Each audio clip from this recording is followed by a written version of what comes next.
Hello, Internet. My name is PowellGuyGaming. You listen to the Powered Up podcast. How's it going? I'm joined by Sleepless Elite, Big Imperial and Shumo. Guys, say what's up. Sure, you good. We already got the giggles, the laughs already. As you guys know, it's been a minute since we did the last podcast. What up? You already know what it is. Yeah, it's been a minute. Right. We've just been busy. There's 2 bits, but you know, it's coming home. It's coming home. It's Hey guys, coming leave it for later on. World Cup nonsense. Leave it for later on. We're going to be talking about it later on. So, as you guys know, the format for our podcast is we talk about gaming and entertainment topics. For the gaming side, which we talk about first, we've got female lead roles in video games. Talking more about Fortnite, everybody's favorite game. Talking about Warframe, which is coming to the Switch. We're also talking about who is it? It's not developers. Who's? Is it Devolver? Devolver Digital. That's it. Devolver. That's a typo on my end. My bad.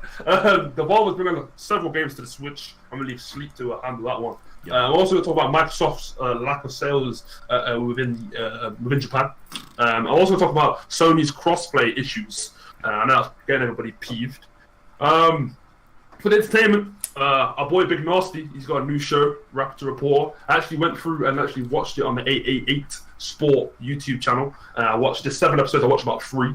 We're also going to talk about Terry Crews and his sexual assault case. He's exposing Hollywood for their antics. Got TanaCon, a YouTuber. She hosted her own little vidcon. We'll talk about it later on. Drake posted a new Link Up TV song. This is trending #1 on YouTube. And obviously, your boy is coming home to talk about the World Cup because it's kind of impossible not to talk about this. So, right, let's start off with the female lead roles in video games. And recently, E3 was obviously just went by, and there was a few games that were getting females as lead roles, or at least a lot of female love and a lot of female attention. I saw Battlefield 5 was showcasing quite a bit to do with females. I think even their cover, their game cover, I think that's a female. Gears of War 5, that's got a lead character as a female. And basically, I just want to kind of say, like, are female lead roles, are they that important? Like, are they really are they that important, or are they just being used as a selling point to attract a further audience? I'm gonna go ahead and give it to Sleep. I'm gonna let you go first on this one, man. Speak anyway. Right. Anyway, the question is: do you believe females having lead roles in video games are that important? I think it is important, and it's not only the fact of females. I think it's people, because obviously females is the main topic that we're talking about, but it should be females of also different races too, because everybody likes to be represented in their favorite things, you know. So we've got black actors, brown actors, Asian actors. Everybody likes to be represented when they can be represented. So for me, having a woman is not an issue. Like, with even some of the games where you don't have to be a woman, like where you get to make your own character, like things like Skyrim, Monster Hunter, yes, GTA, all of this stuff. Like, okay, minus Division. GTA, I've got minus GTA and the Division. Monster Hunter, I have a female character, and it's not a case of anything like weird or anything. It's just whatever. For me, I just want to be a female character. Right, and you said you make your characters female characters. Has that been happening? Is that a trend for you? So has that been happening from it happens every now and again. It just depends on what mood I'm in, really. Like if I want to see myself in the game, then obviously I'll make a dude. But if it's one of those things where I'm like, oh, you know what? Like I just did it with something else. I just did it with X game. I'm gonna do it differently with this game. It's not anything of I go out to do it. If it happens, it happens. Okay. Fair enough. Big, what about you? What do you think? I'm on the same page as Sleep. Like, I feel like it's good to have diversity in games.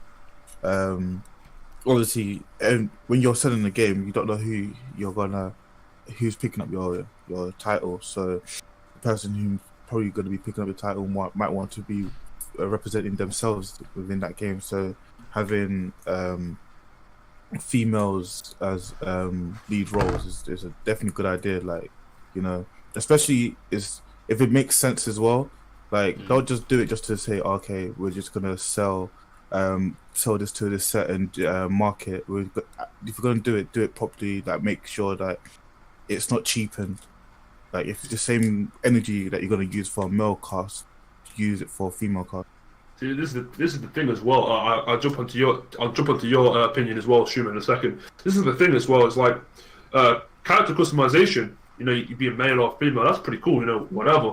That's great. But like, people love the idea of a character which you can't customize, which you can't create yourself. Sorry, being that lead character, you know, a voice actor. It's the main focus. It's like a badass woman, like a Lara Croft from Tomb Raider, like a badass woman, you know, exploring the world or whatever, as a woman, you know, as a female. I don't know. Anyway, back to the point, Shumo. What do you think? Do you think it's does it matter that much to you? I'll say yes and no, and my no isn't really a direct response to your question. But I'm going to say yes, basically for all the reasons that everybody's already said. It's good to include all different types of people and stuff like that. Create your characters good. I remember, like, even back when you were first able to, like, choose, like, a female character, like in, like, I think it was, like, Pokemon Crystal or something like that. Like, yeah, I chose to be a girl just for the hell of it or whatever, like, because it's different. Like, but I've done that over the years, just sporadically, just because I wanted to or whatever. But yeah, what you were saying about characters that you can't customize, I think it speaks to, like, obviously people want, like, well written and developed female characters that are not, like, hypersexualized. And it's good, and it does work really effectively. Like, look at Naughty Dog. Like, when you look at, like, the Uncharted games, you've got, like, Nadine and Chloe and Elena and stuff like that. Their characters are written out really well. Like, Bayonetta is heavily sexualized, but it has agency to it. It's part of a, like, badassery kind of thing. Even with, like, the new Tomb Raider games, like, she's written really well, and she's a killing machine. Like, she just as much as any other man. Like, she kills like 200 guys, like, throughout your whole playthrough or whatever. Right. So yeah, it is important. To the point where I was saying no. Usually the argument for more females in games is because people want more representation, which is or people want to relate more, should I say? To which I say, can anyone relate to these characters, really? Like, most of these characters, like, I don't play a game because they're a guy. Right. No, but I think it's just like they would rather see themselves in that situation, not. Yeah, because obviously, because it was one of those things. I'll go latching onto your point, Big. It's the case of, obviously, I think it's fairly safe to say, and you guys can correct me if I'm wrong, but I think it's fairly safe to say that now there are definitely a lot. I'm not saying there's a lot in general, but I do think that more girls are participating in games. That's why I believe that some of the motives behind having male lead characters is just because their fan base is majoritively male. Like, for instance, like Call of Duty. Like, look at all of them. You're like, apart from like some of the new ones and the remastered ones where you can play as a girl, as a different character online, but the stories themselves, it's always been a male leader. So it's one of those things where, like, it's just catering to the market. But now obviously it's going to be more and more important because it's because it's becoming more prominent that girls are playing games. Right. I think that's a safe thing to say. I get that, yeah, but on the other hand, I've never sat there and been like, like, I'm a Russian drug dealer gangster. Like, this is who I identify with. Yeah. No, I'm not. Man's not Nico Bellic, innit? Like, but yeah, you get barely any Asian people in games as, like, lead roles or whatever. It doesn't bother me, like, because that's not what I play games for. Like, yeah. If I'm going to play a character, I want to play the character. Yes. If I'm going to play a role-playing game, then sure, give me the option to make my own guy or whatever. I'll make him look goofier or make him look like me or whatever. Yeah, it's sort of like Mass Effect, where it can still tell the story exactly how it needs to be told, with what you want to be represented as, or who you would just like to play. Not even something as you just represent, like, because obviously it's, you know, for me, I don't play a game as a woman and I'm like, oh yeah, I'm a woman, got a puss, got titties. Like, it's not like that. I just feel like I just feel like playing a woman, playing as a chick. There's no logical reason behind it other than the fact of I want to, and that I don't think is a problem. I think it's a fairly okay thing to do if that's what I want to do. Same thing with a chick. Like, a chick can play as a dude. Like, I don't think people will be like, I'm not happy with this. Like you were saying, it's the fact that you're supposed to be into that character, and if that character just happens to be written as a guy, and if it's still well written, it shouldn't be a case of it should be looked down upon because it's a guy. Like, for instance, I'm trying to think of a. I don't know, like the Gears of War franchise, basically, apart from number 5, always played as, you know, either, well, most of the time you're playing as Marcus Phoenix. It's not a case of, it's just the fact of the story they just wrote it that way. I don't think it's a case of they were like, we're not making it a girl. Like, 'cause I don't think that's what went down in the meeting.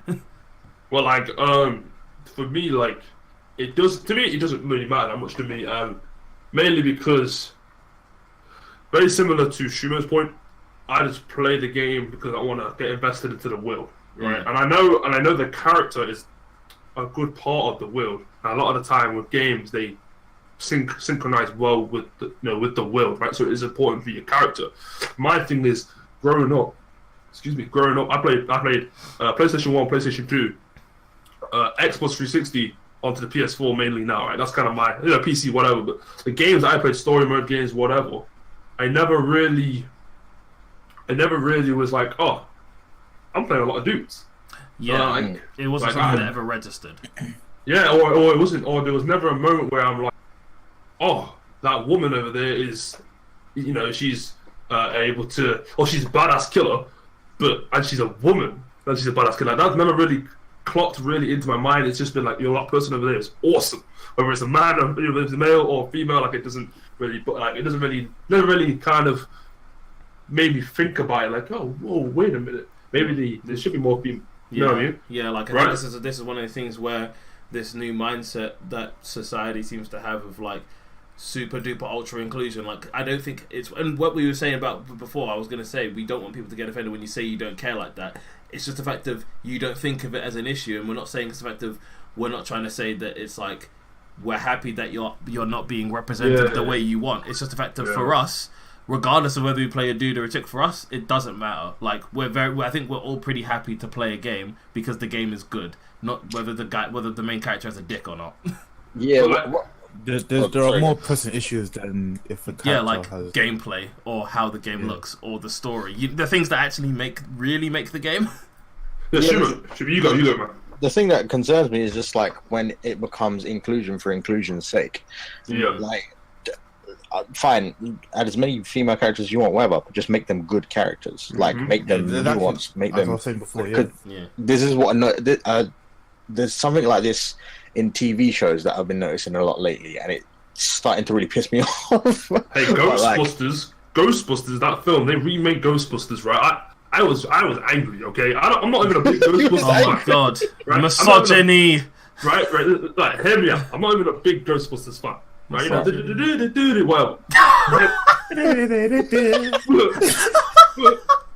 but I watched. You gonna call PGG? I watched the remake of it, and to me, it just wasn't any better.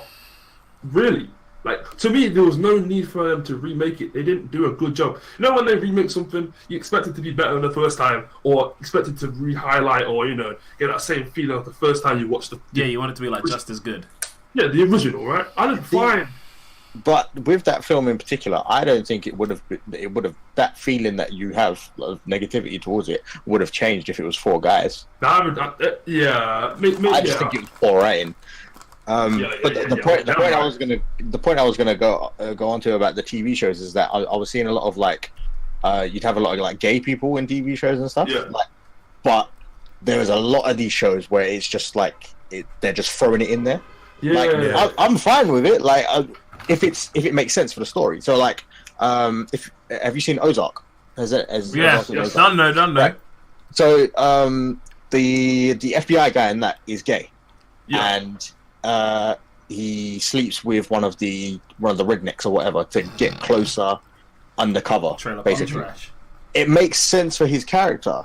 Like he's a gay guy, he can use his sexuality to help him in his investigation or whatever. Whereas in a lot of other these TV shows and stuff like that, I'm seeing man's just gay for no reason. Just gay, just to tick a box, basically. Right. Yeah, no, I get you, and that's what I don't want to happen in games. Like this is not female characters, but I play a lot of 2K, NBA 2K, right? 2K16 came out, and they had a lot of involvement with story, right? And like a lot of my friends, they were kind of not angry, they were just kind of like frustrated because your family in the game is black, right? So even if you make a white character, your family is still black. You make an Asian character, well, wait, what? Right? Your family is still black, right? So they were kind of adoption. They were kind of like they could at least just made my parents like the same skin or whatever, right? And I was like, bruv, let them feel the power of oppression, bruv. At first I was with them, and I still am with them. I was like, yeah, because from a story standpoint, it just looks odd. Yeah, it looks out of place. It looks kind of lazy. Hazy. No disrespect meant by that. It's just this looks a little bit kind of weird. Right, but then at the same time, I started to think to myself, I was like, I'm surprised that's really caught your attention. Like when you play games where you make a black character or whatever, and the people around you are all white. Like that to me doesn't like. I never really thought to myself like, I wish there was more black people in this game. Like I never really thought about that. But anyway, so back to the point, back to the female roles thing. It's like, so I know for us, we don't really. It won't make a game be sold better or make a game be sold worse because there's a female character in it or it's the main character, right? As long as the story is good, for us, right? As long as the story is great and the gameplay is great, that's the main that thing, right? If the game's good, the game's good. Right? But do you think somewhere down the line that companies will just make it like, oh yeah, you can play a female character, it's this badass female character, that's why you should buy the game? Do you think they'll ever use it as a selling point, or do you think they have used it as a selling point? I don't think they're going to use it in the selling point in the way that you're sort of describing it. I think they'll use it as a selling point in the sense of it could push some game, like people who want to get into games with it but feel like it's only a boyish thing to do. Then they'd see a female role and be like, oh, you know what, actually, this looks kind of interesting, and they might end up picking up whatever it is, whether it's an Xbox or a PlayStation or whatever in it. Like, I see it as it being as a tactic like that to sort of get their foot into gaming. I agree. I think it's like, so I do think it is used as a selling tactic, but more covertly, because like at a base level, especially like younger girls and stuff will play a female character because they are female. Yeah. Because it's always been a very male-dominated thing, like playing games. No, I don't think that's even the case though. I think it's just because they're, back to the same customization point we talked about earlier. I think it's just like what's closer to you. You know what I mean? Oh yeah, I'm not denying that, but think about like adverts for the things you see for Skyrim. Even in Skyrim you can make a chick, but do they ever show off a chick like that? Not really. In their advertising, like we've all seen the Skyrim advert, I believe. Like, you're not Adobe King. Yeah. So like that's what I'm getting at. It's the fact of even in these multi-gender race games, they will still show like we're not gonna get into race, but we can go into gender. We can say that it's always a guy. For that type of game, like, because that's what they showcase. So the people are like, oh, I can actually. So a girl might end up picking up and be like, oh, snap, I can actually make a chick. Like, go on. So here's a new point now. Okay. Now you said that. Here's a new point now. Do you believe that's because the gaming industry is dominated by males? Do you think that's the case? So, like, for example, well, it's been dominated by men. No. It's not a case of whether it is or isn't. It's a case of he's asking whether because we understand that it already is. He's asking because of that. Is that why everybody's making dudes?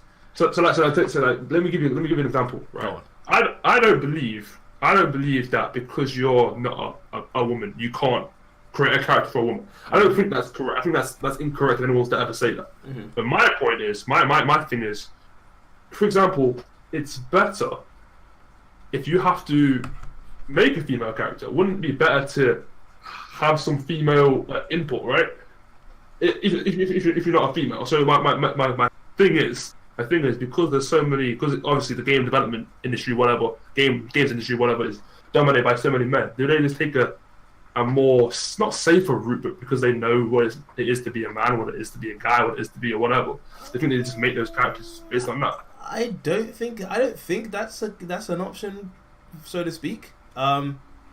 I think it's usually just what they just might, these companies might have already just done stuff like that. So for them, it would just make sense. I don't think it's a case of something where it's that deeply thought into, if that makes sense. Right. Yeah. Okay. I think it's just something that they just do, and that's it. I don't think it's a case of they've gone, oh, we're not going to put women into it because whatever. Like, I don't think the games industry thinks like that. To be fair, they probably might want to do more women, but it might be a case of the people might find it weird.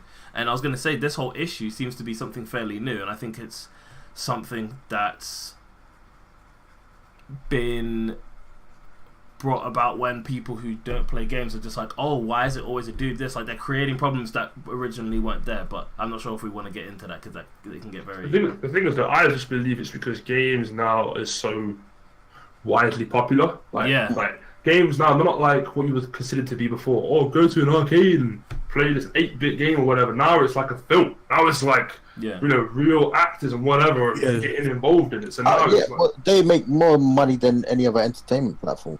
Yeah, would you believe that? Gaming, bang. But it's been like that for like a long time. Yeah, I think they make more than music and film combined, and books. But yeah, it was just like there's always been this stigma with it, and it's very, very slowly starting to wear away to the point where everyone's like, oh, like gaming is actually a real thing or whatever. So like even like God of War, he thought the script. So the guy who plays Kratos is he was an actor on Stargate. He was like the big black dude with the weird gold thing in the middle of his head.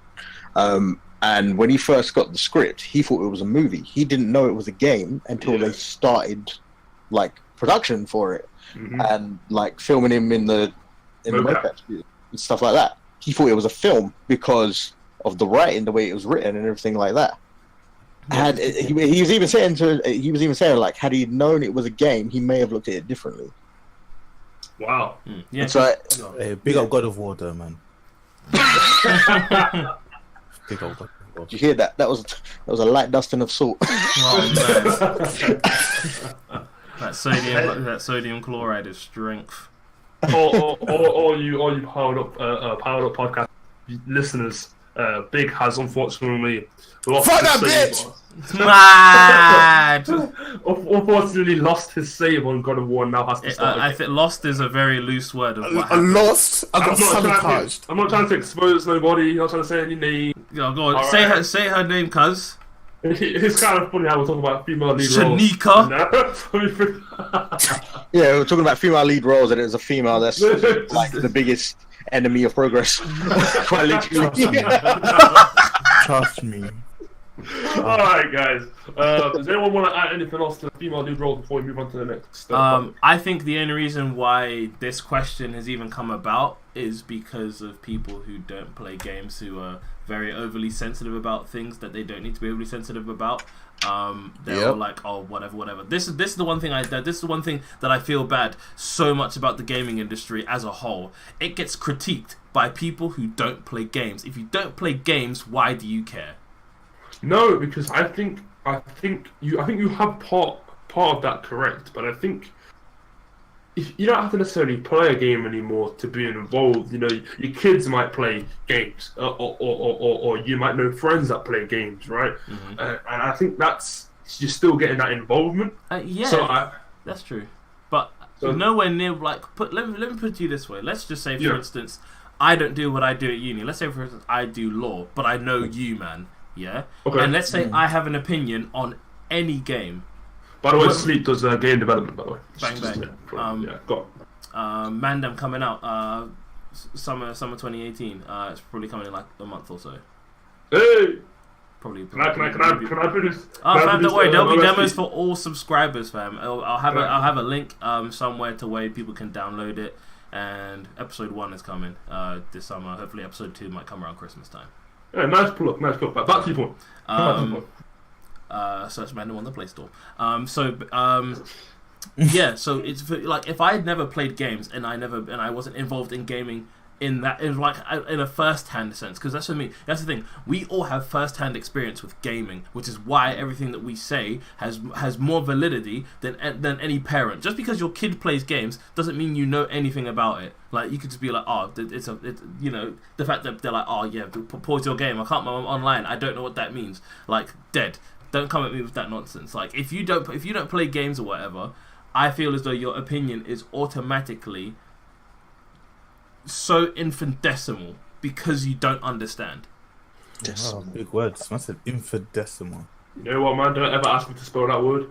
That's not happening. Does anyone else want to add anything? Wow. Imagine saying that to someone. CIAL.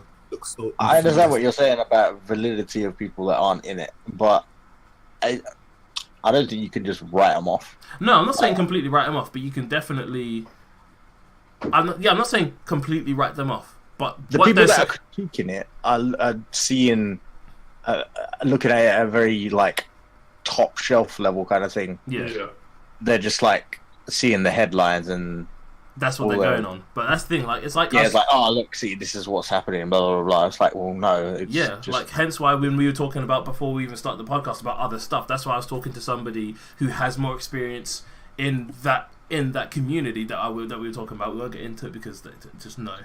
But yeah, like that's why I was talking to somebody who has first-hand experience with that community, so then I can run my ideas through them and see where the holes in my thing are. None of them are trying to do that. They're usually making big statements about this is the cause of this is the cause of this, and it's just like no, because there's other things in line. Like really quickly, really quick tangent. So a kid played Doki Doki Literature Club, and Wait, explain what Doki Doki Literature Club is. Okay, so Doki Doki Literature Club is one of those Japanese dating simulator games where you are usually picked in with a bunch of 4 other girls, and you basically chat to them. But it's got a bit of a psychological twist to it because it's actually more of a horror, and it has warnings before you buy the game, during buying the game, and before you even start playing the game. Okay, go back to your point. So this kid played the game and ended up killing himself. And it's the case of the people are saying it's the game's fault. Now, like he said, like we were talking about before, the headline can say what it wants to say. This game was the cause of it, but it may be because of but could it not just be the fact that the parents weren't taking more due care? And it feels like gaming gets used as a scapegoat for other people's incompetencies. Oh yeah, but that's like anything in general. Like even in music gets used as a scapegoat. Like films get scapegoat, games get. Like when people try to sue GTA for it being too violent, it's like you are the one who bought your kid a fucking 18 rated plus game. Yeah, and then you know what I mean. Like it's one of those things where if you're not going to monitor anything, there are things that you need to understand. And let's be honest, it's 2018. I don't think there's anybody who would have young children wouldn't understand. Like my parents back when the PS1 came out. All of my games for were like 3 and whatever the rating system was back then. Peggy 3. Yeah, I don't think it was Peggy back then. It was something else. Right. I'm pretty sure it was Peggy. No, it wasn't back then. It was some grating, but regardless, it might have been really old Peggy. Anyway, they made sure that I had games within my age thingy because obviously there are things that are whatever. Like this game is most likely. I'm not even sure. I can check my Steam thing now, but I'm not gonna start up Steam. But it's like it might be like an 18. The kid was like 13 or 14 who killed himself, and he must have. And as far as I know, he had. I'm not sure if he had a history of stuff before, but I don't think you can play a game and go Regardless, this is what I'm saying. Regardless, if you think one single thing by itself triggers a suicide, you're just dumb. exactly, 100%. There's no two ways about that. You don't want to take the blame for it. That's why they need to have something to pin on. Oh yeah, that's what I'm saying. Like I said, they use gaming as a scapegoat to cover up their own incompetencies. Right. So on that point, right. So how does gaming deal with this issue? Because what do you mean the game industry you can't itself? really deal with it because at the same time, like you're at any point when you make a game, there's always going to be the rule of 10. So 3 people might like it, 3 people won't like it, and there'll be 4 people on the fence. And those 4 people on the fence will determine whether. Right, Charlemagne. Hey, he is my spiritual dad, fam. Mantra. No, but those people who are on the fence are gonna be more susceptible to hearing bad news about something than good news.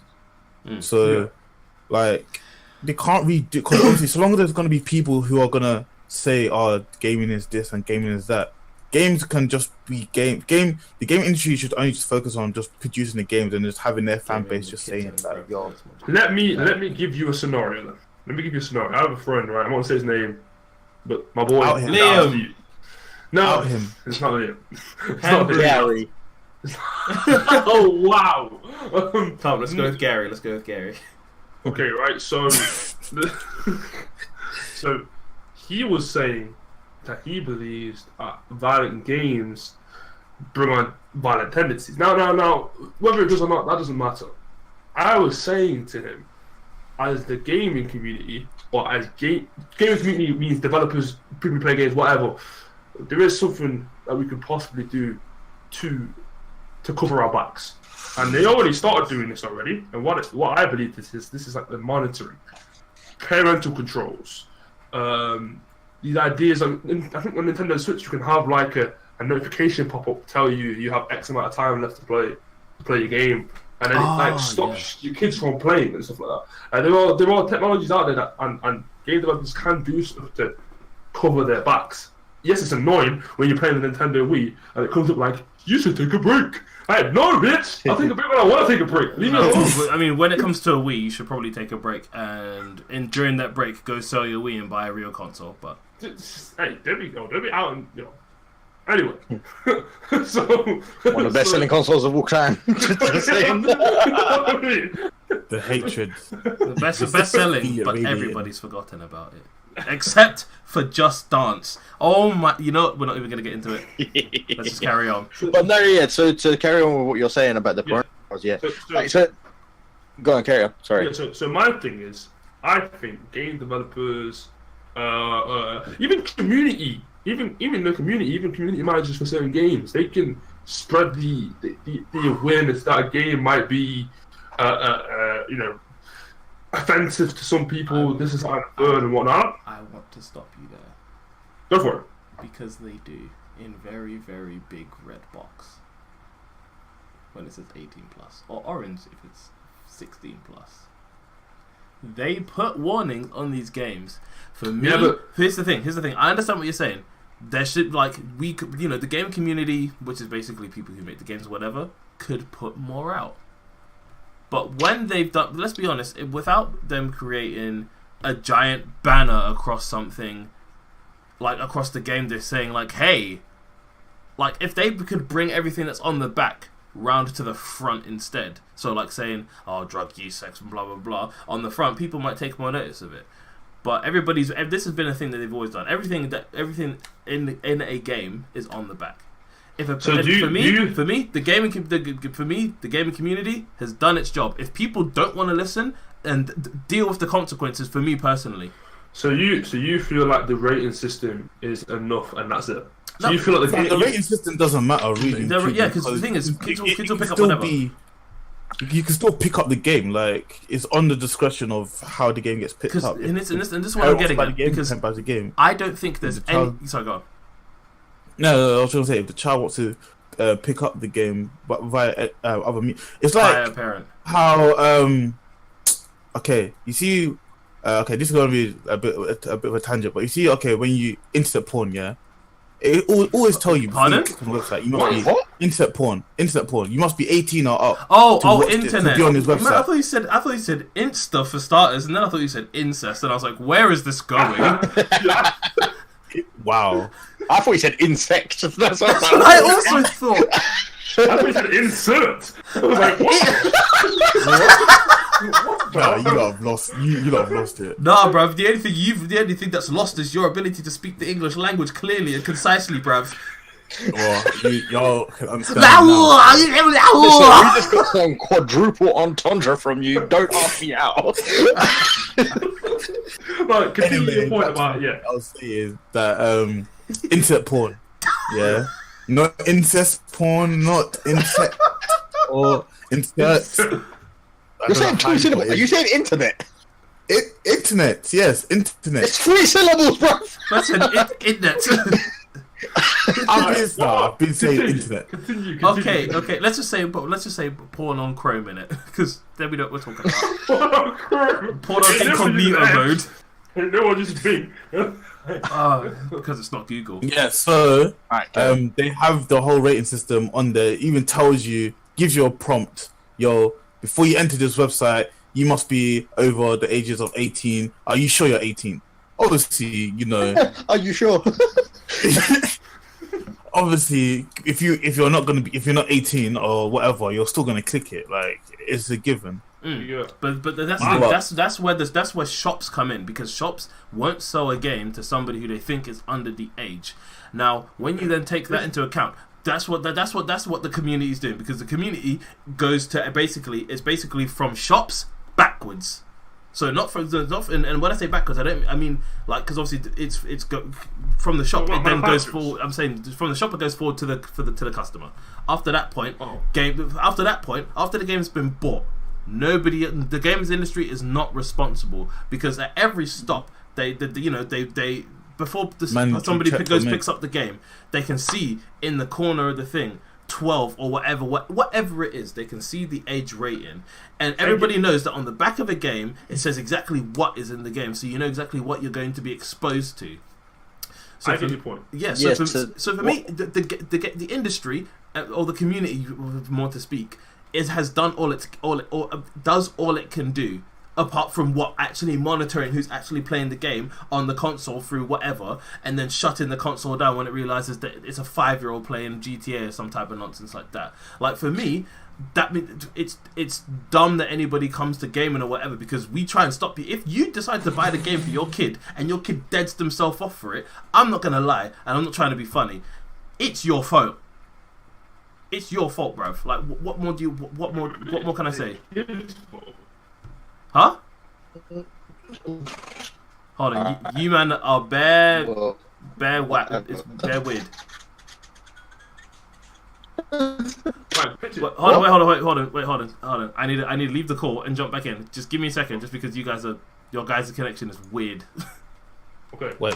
Our connection. Oh no, you're good. Did you have it where it was like? That was just you. Nope, that was just you. Oh man. Oh man. That's like beatboxing. You guys are good I now. try to blame our connection, you know. I thought, I mean, the rest of you. I mean, Sam's connection just went down. Jordan can't apparently stream or do something else. Wait. Are you still in the call? No. Oh yeah, I'm here. You can hear me, bruv. Yeah. Okay. Right. Fair enough. Right. Shumo. Yeah, so what I was going to say is, yeah, I agree with Sleep for the most part. But, yeah, like, we have the ratings for a reason. Like, the ESRB board, or whatever it is, and in this country and in Europe or whatever, exists for a reason. And it's, it's lawful, it's been proposed to government, all of that. So, this is what it is. You can't go into a shop and be under 18 and buy an 18 rated game. Yeah. It's legally not allowed. Just like you can't go and buy cigarettes, just like you can't go and buy alcohol. Like, it's the same thing. But it's still you get done. And then you take into account digital sales or whatever. Mm-hmm. Okay, yeah, that's a bit more difficult. But as a parent, if you're more on top of your child's consumption, these consoles have a lot of comprehensive parental controls. Like PlayStation has master and sub accounts. Nintendo has, like you were saying, a lot of comprehensive stuff to do with the phone, where you can limit playtime. But the thing is, only allow them to access certain games, stuff like that. Sorry to interrupt you, Shima, but most parents wouldn't even know about those. I think that's my thing. But yes, they would. That's bull. When you start up a console for the first time, it's part of the setup process. Just like you start up your iPhone, it's part of the setup process. Like, there's not really an excuse other than you as a parent being lazy and not paying attention to your kid's thing. I'll give you an example. But so one thing to parents' credit or whatever, there is a lot to monitor with your child because there's so much input nowadays with everything. So I'll give you an example. That the rapper that died, XXX Tentacion, his video was everywhere on the internet. I was talking to my sister about it. My sister's 15 years old. She said to me, "It's like, oh, did you see the rapper died?" I was like, "Yeah." She's like, "Did you see the video?" I was like, "Did you see the video?" And she was like, "Oh, yeah." I was like, "Why?" It's like, because it was on Snapchat. Like these things, they don't take into account their audiences like that. Things like that, it's harder to keep on top of. Gaming specifically has done a very good job, and I feel like they've done everything that they can to ensure that we've given you all the tools and all the information to tell you this is what this game is, this is what you can do on our consoles, and this is how we let you control it. That's what I was about to say. I was like, it's so easy to control what you see when it comes to gaming. It's so easy. Like you were saying, Snapchat. It just came up on Snapchat, like with X, because I think we've all seen the video, and it's like, and it in all of its uncensored madness, and it's just like So I didn't even explain. The video is him obviously dead in his car because he's just been shot. So you're seeing his lifeless body in his car for whatever reason, where people wanted to whip out their phone and start recording it. I don't know, but that's a different conversation. But that's what this is what I was getting at. This is why I say once the game has been handed over, because and if proper setup precautions aren't taken, you cannot come back and try and clap back at the game at the company who made the game, because there's warnings everywhere. Like I was saying, Doki Doki, bare warnings across the whole thing. And like I was saying, if you allow your kid to get this game who's clearly not in the right mental frame for it or the right age for it, and they play the game and it happens to be something that semi contributes to it, sure, you can say it contributed to it, but can you blame the people who made the game? No, because you should have been monitoring what your kid was playing. It's your fault. Yeah, but not a lot of parents monitor. That's their fault. Yeah, I'm not saying you're wrong. I'm not saying you're wrong. Yeah, no, I understand what you're saying, but for me, that's not an excuse. No, but it's not.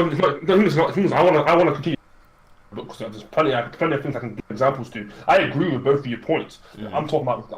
I'm gonna close it off by saying the reality of the situation is what Big is saying. Parents don't.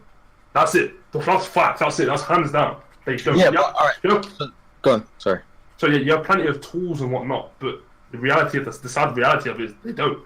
Like that's pretty much it. Like, are you saying that they don't have the right tools, or the fact they're not using the tools? They don't use the tools.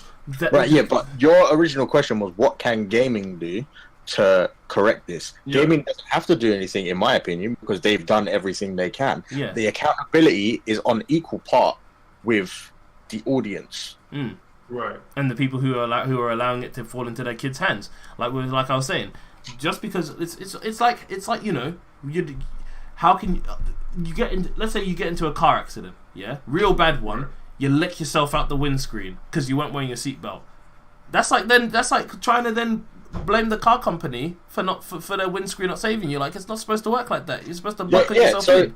Paul Walker, for example, his estate is trying to, or his daughter or whatever, it was trying to sue Porsche or whatever the maker of the car was for not being properly safety regulated or whatever. But it wasn't designed to go that speed. That's why it wasn't. When your dad's trying to whip it like a rental, fam. Yeah. Hey. Oh, man. Another example. It's like blaming McDonald's because you're fat. Like it just doesn't. It just doesn't make sense. But yeah, Like that's what there's we're getting accountability. at. Yeah, like you don't have to buy the food, and even if you're going to, it's called monitor what you eat. Like don't be a fucking chunky slob, bruv. Like watch what you eat, or get the salad. Maybe get the veggie. Get the salad. Don't get the salad. I swear there's like more calories in that than a Mac. You are lucky. No, my days. I've worked there. I can say don't get the salad. All right, don't get the salad. What? Wait, are you confirming this? Oh my goodness, dude! I swear to God, Peach, if you get us sued, we have to go off the air. I've worked there. Hey, McDonald's, you want to sponsor us? Hey. Aye. Just don't get the salad. It's not worth it. McDonald's workout plan. Go to Tesco, okay, or what's it, Walmart in America? Buy a lettuce and bite it. Right. Get some iceberg lettuce, some chopped tomatoes, right, and just bite them. Just bite the tomato on one side, bite the lettuce on the other side. Boom, salad. That is sellers, bro. I have to get iceberg lettuce and tomatoes and chop them up. Right. A few carrot sticks. Hey, the struggle salad, fam. Trust me. Hey, oh, you know what? Yeah, you see how much money people spend on McDonald's. Do you know how many fucking lentils I could buy? All I'm saying is, it's just not worth it. Anyway, right. But yeah, so, there we go. If you buy a game and your kid kills himself for it, it's your fault as a parent. No, that's not what we're co-signing. That's what Sleepless Elite is co-signing. Calmly, because that's what it is. Take some accountability and be Where, consumer though? aware, consumer conscious. But that's if, the word. but that's okay. So you're telling me? I just want to make sure we're on the same page. So you're telling me? So boom. You buy a game. Let's say the next GTA. It's solely it's coming out. It obviously says in big red 18 rating. Yeah. And so little fucking Timmy or whatever decides to. Why does Timmy have to be so little? No, whenever you say Timmy, it's a little kid. You know it is. Trust me. Yeah. So man like Timmy, he gets his mom. He's like, "Mom, I want to get GTA," and she's like, "No, Timmy, you're not old enough." Why does Timmy sound like that though? I don't know. And so he forces his mom to end up buying him the game. Yeah.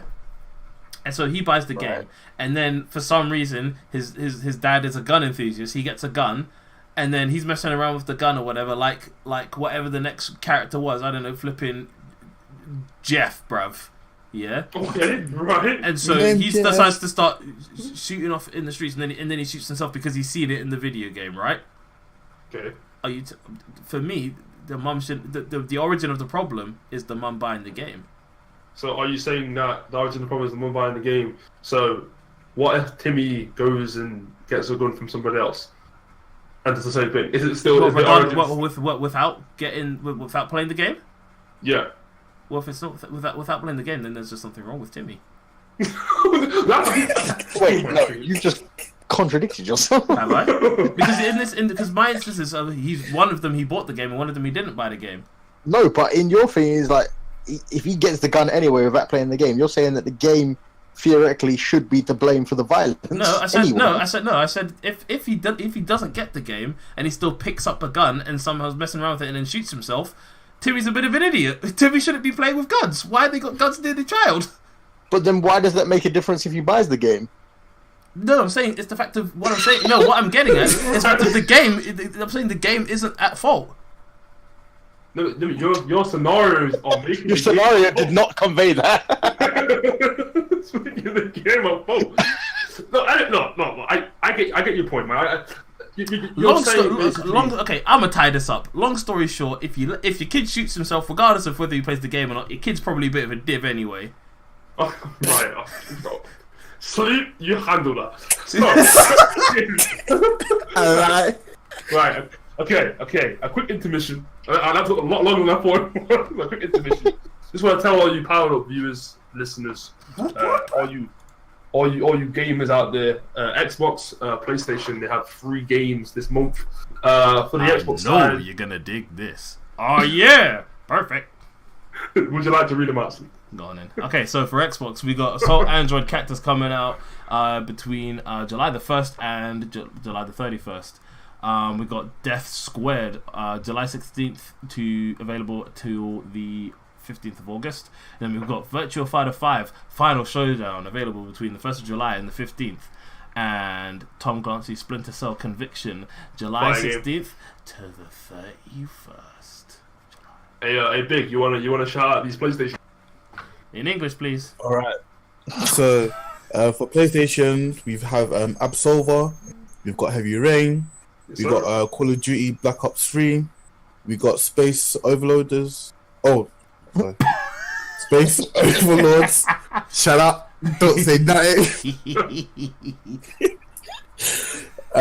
We've got Rayman 3 in HD. We've got Extreme Exorcism. And we have Zero Escape.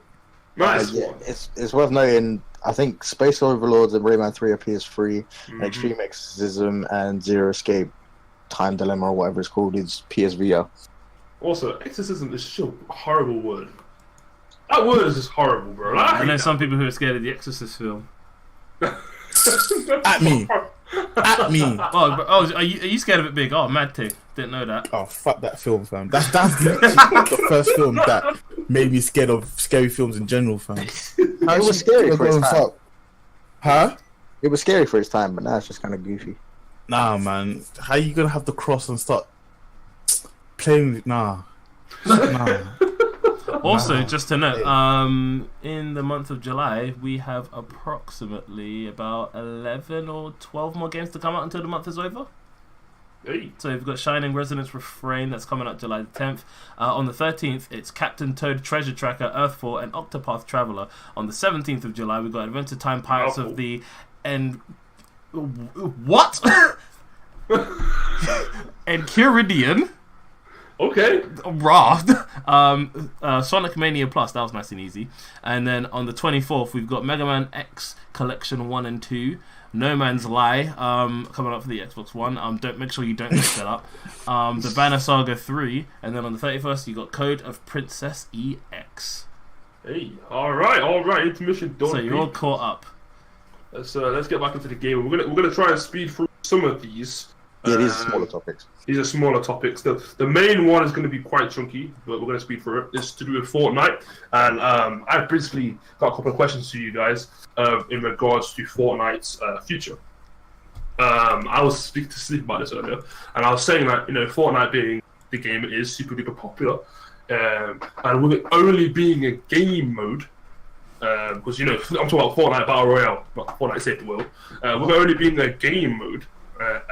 There's only so much people could really play a game mode and then get bored of it, right? So I was saying, do you think when these new games come out in September, October, November, the winter period, right? Do you think Fortnite will still be popular? Because I'm thinking a lot of kids play Fortnite, right? That's pretty clear. I think a lot of kids are going to gravitate over to Red Dead Redemption 2, which is quite funny because we're just talking about kids playing. My little Timmy playing. Right, so when little Timmy then ties his mum onto the train track, she's only got herself to blame. Don't come with this fucking damsel in distress. Screaming out Gaza, nah, B, nah, die. Right, she did this to herself. So we got we got Call of Duty, we got Battlefield, we got Red Dead Redemption. That's the name of three. That's just the big popular ones that people are gonna buy no matter what. Right? There's one you missed off of that list. I'm just saying. Who? What? At least I think you did. Spider-Man. Oh yeah. I don't think you're talking about big multiplayer games. Yeah, sorry. I don't think Spider-Man's gonna stop me from playing Fortnite. Like, I feel like once you play Spider-Man, I mean, I won't lie. A ball of yarn stopped me from playing Fortnite, but okay. That's just that's just subjective, though. Stop being such a narcissist. It doesn't mean you. It means a Fortnite player, bro. Bun people who still bang out Fortnite. I'm looking at you, Big. Why are you so salty, though? I hate Fortnite. So I don't think you understand. I'm so tired of seeing it, and I can't escape it. There's no way. Let Fortnite and Epic Games shine, innit? Like, my guy. No, let them make their money, though. Let them make their money, though. I won't deny that. From a developer standpoint, I'm like, yes, guys, make your money. Bleed them right. They're making their money then. I prefer seeing Fortnite stuff to Minecraft stuff. Oh, you know what? I won't lie, you're right on that one. All right. I mean, I'm not saying I would still play Minecraft way faster than I'd play Fortnite. Don't get it twisted. I get you hating us out of here, man. No, fine, calm. Let me leave. I've disbanded this whole group and mess up everybody's thing. Big. I'll ask you the first question, bro. Do you think Fortnite will still be popular in September/October, winter period? What do you think?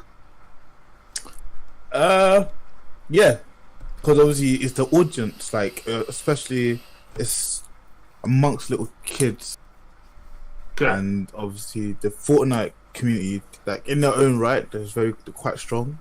Hell yeah! Like, even if you want to admit it or not, sleep. Oh no, I don't have any problem admitting nothing. I still like the game. They are like very strong, like, and they've got little kids playing it as well. So long as, like, I feel like as long as you market it to the younger generation, they're always gonna have an interest in it. And once they have an interest in it, your game can't really die. I think Fortnite is their big blockbuster game for this younger generation. So like my little brother, who is 9 years old, all he just talks about is Fortnite and how he like loves playing Fortnite. I'm like, bro, you're 9 years old. Like it is the next Minecraft. Yeah, it is their like In big terms thing. of So I don't think anything drastically would change when it comes to like Fortnite in the later months or anything like that. As long as they keep putting out content, as long as you've got YouTubers playing it, and as long as they've the thing about Fortnite, I actually quite like they update the game very regularly. That's what me and Peach are talking about. So the thing is, what's crazy to me is it's a game mode. Like for me, maybe I'm a older generational gamer, maybe, but for me it's like I want a game. I don't want to just keep playing the same thing. I'm not. Granted, it's free. Okay, I'm not hating. I'm not sleep, but like it's just a game mode. It's the same one. But let's flip it on its head, right? So you saying you're an older gamer or whatever. Think of Pac-Man. That's the same thing over and over again. Think of like Space Invader. Them older games. Think of Tron. Think of over and over again. That's like, a really good point. Yeah, they have like different levels and stuff, but Fortnite is a different experience each and every time you play that game. It's true. That's true. The point is, like, it has a really good gameplay hook, which it's really like it has massive replayability for certain people. They're like, because obviously every game is always for the most part you could say is slightly different. And the moment they start adding in more maps to it, it's over. Well, we'll talk about that in a second, because I just want to go through you sleep. Do you think that they're gonna be still popular in the later months? Oh yeah, they'd be like, I put money on it. Yeah. I'm pretty sure you're with everybody else on that too. To be honest, I'm not too sure because because of the reaction to PUBG and Fortnite or whatever, all these big developers are now implementing it. So Call of Duty's got a battle royale mode, and Battlefield's got a battle royale mode coming. I don't know the impact what that's going to have. Initially, I feel like it's not going to have enough of an impact to like completely diminish. Yeah, because of the audience type. But the more like hardcore kind of player that plays it, I think they'll migrate over to like Call of Duty or Battlefield or something your like question was whether it would still be popular. That is yes. Whether there's going to be a drop in concurrent players, I'm saying also yes. So yeah, I think that's natural. Yeah, and also I think it's also the case of it depends also on how well these other games companies do these battle royales, because of the fact of now, because obviously now they've got they're grossing. I think in 1 month they made like 126 point something million, and it's they're taking like the mobile one alone is dirty money. But it's the fact of these other companies that are doing them have a lot more money behind them, so they can put a lot more. They can probably, and obviously I understand money doesn't always equal a better product, but the fact that they'd have a much better platform to start from. The thing that I think the main factor on which Fortnite propels its massive success is because it's free. Yes. And it is available everywhere now. Yes. Everywhere. I think it's only not available on Android, or is it available on Android now? It is coming to. I don't know if it's here yet, but it is like it was already being worked on. Like, so when they dropped the iOS one, they were saying Android is coming, they just need to work on it or whatever. So and it is coming soon. So I'm not sure if it's out yet, but when that does happen, I mean, it's only going to get even more popular because there's way more Android phones out there than iOS phones. It's true, that is true. And I'm going to kind of bow into the next topic, next point, sorry. Next point I've got for Fortnite is what will it do to compete with the latest games, or can it compete? It can compete because it's I believe it will still remain popular, but what can it do? And I'm going to kind of go first and chip in first, because I actually have quite a big picture and what they can do. So really and truthfully, I think Fortnite excels well. One, it's free, you made that point, Shumo. And two, it does very little things very well. And what those little things I believe that it does well is it's easily accessible on a basic level, very easy to understand how to play. You just gotta kill 100. Well, you just gotta be the last person to survive. That's the most basic, simplest idea ever. Anybody can understand the concept of that. Not only that, it's not particularly too difficult to play. Yeah, the building can be a pain in the ass, but you can still get some kills. You can still hide in the building until the last 10, right? You can still, you know what I mean? You can still find a rocket launcher. You can still do that, right? So the game's not necessarily too difficult on a basic level. It's free. Not only that, they're constantly putting these updates. Big, you talked about it. They're constantly putting these updates. Oh, you can use a shopping cart. Oh, we've got 4 Fortnite playgrounds. Oh, you've got a guided missile. C4. Speaking of Fortnite playgrounds, it's actually. And the thing is, there's an actual story behind Fortnite as well. Like, it's not just like there's an actual like, okay, this has happened because so, and then with each new season they give you like, okay, now this is what's happening. Now this is like the current season that we're on. I think season 4. Obviously, if you guys who play Fortnite know that Tilted Towers got supposedly blown up, it didn't. A rocket came down, then just teleported itself through. Right, yeah. So their marketing is actually like amazing. So with that rocket, in the map, it tears a hole in the reality or whatever. Now, somebody, I can't remember where it was. Somebody in some desert somewhere in the real world has found like this massive burger thing from the game. Yeah. In a desert, and now in the game, there's like sand. Yeah. Like their marketing is crazy. Natural habitats. I like fun them camels. You know what I mean, right? So my thing is this. So okay, this is what I don't want Fortnite to do: is keep the same consistent way of updating, because eventually there's only so much you can really. Well, I believe there's only so much you can really just add a new weapon. I agree. Add a new weapon. Add a new skin. There's only so much you can really keep doing that. I mean, I believe that. I agree with you, but at the same time, if it ain't broke, don't fix it. Yeah, well, I mean, it's the same thing as like. Sorry, go on. It's the same thing as like Overwatch. Like, they don't really like. They're quite slow to update, but like they update in the same-ish kind of way. Like they'll have a different game mode for a certain amount of time. They'll have new skins. They might add a map now and then. But, like, quite rarely. They've only like Overwatch has been out for what, like 3 years or whatever. They've only added like I think 6 extra characters or something like that.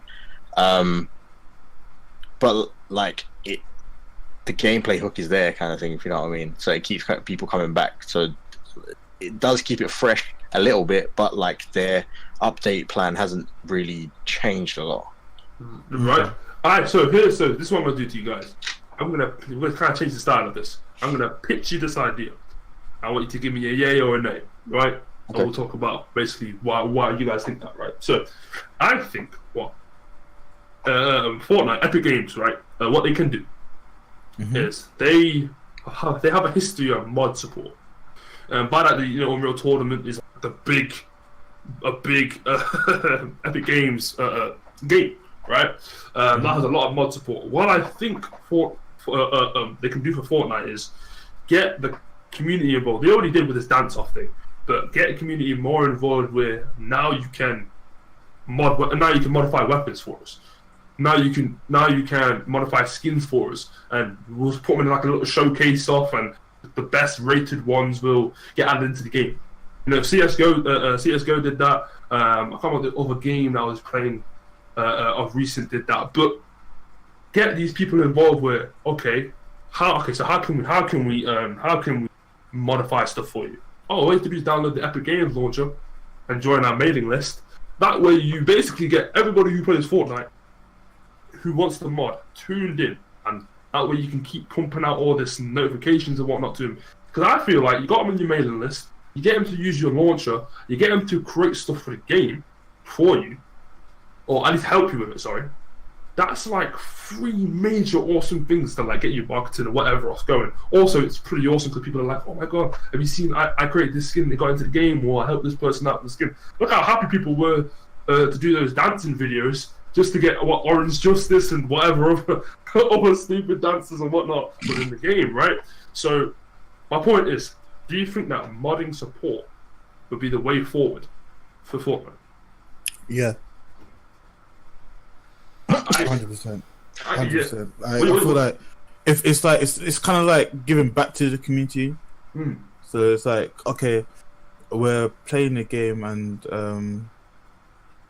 we're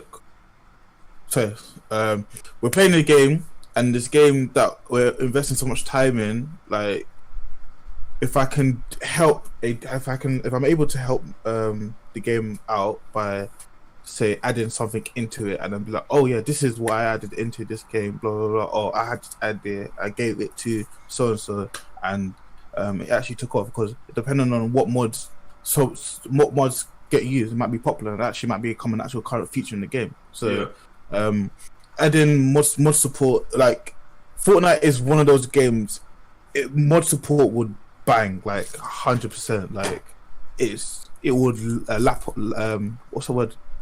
lap off the success of having mod support. Obviously, to a certain extent, though. To if it's, as long as it's controlled, not mod support where GTA, you know, you're walking down the street and you get run over and you're taken by some any don. But hey, you know. But mod support in a Fortnite would definitely make sense. Yeah. What do you think, Shumo? What you described sounds quite dope. If it's comprehensive enough, I think it would be quite good. I know Rocket League does something similar to what you were saying, but it's not like super like diverse or whatever. I think it's just like flags or whatever. You can make like community flags, and people seem to like that. There's like a lot of those going around and stuff. But yeah, if you could be like, get like this modified weapon or whatever that you've made, we'll pick the top ones and we'll put them in the game and blah blah blah. That'd be dope. Good like consumer engagement.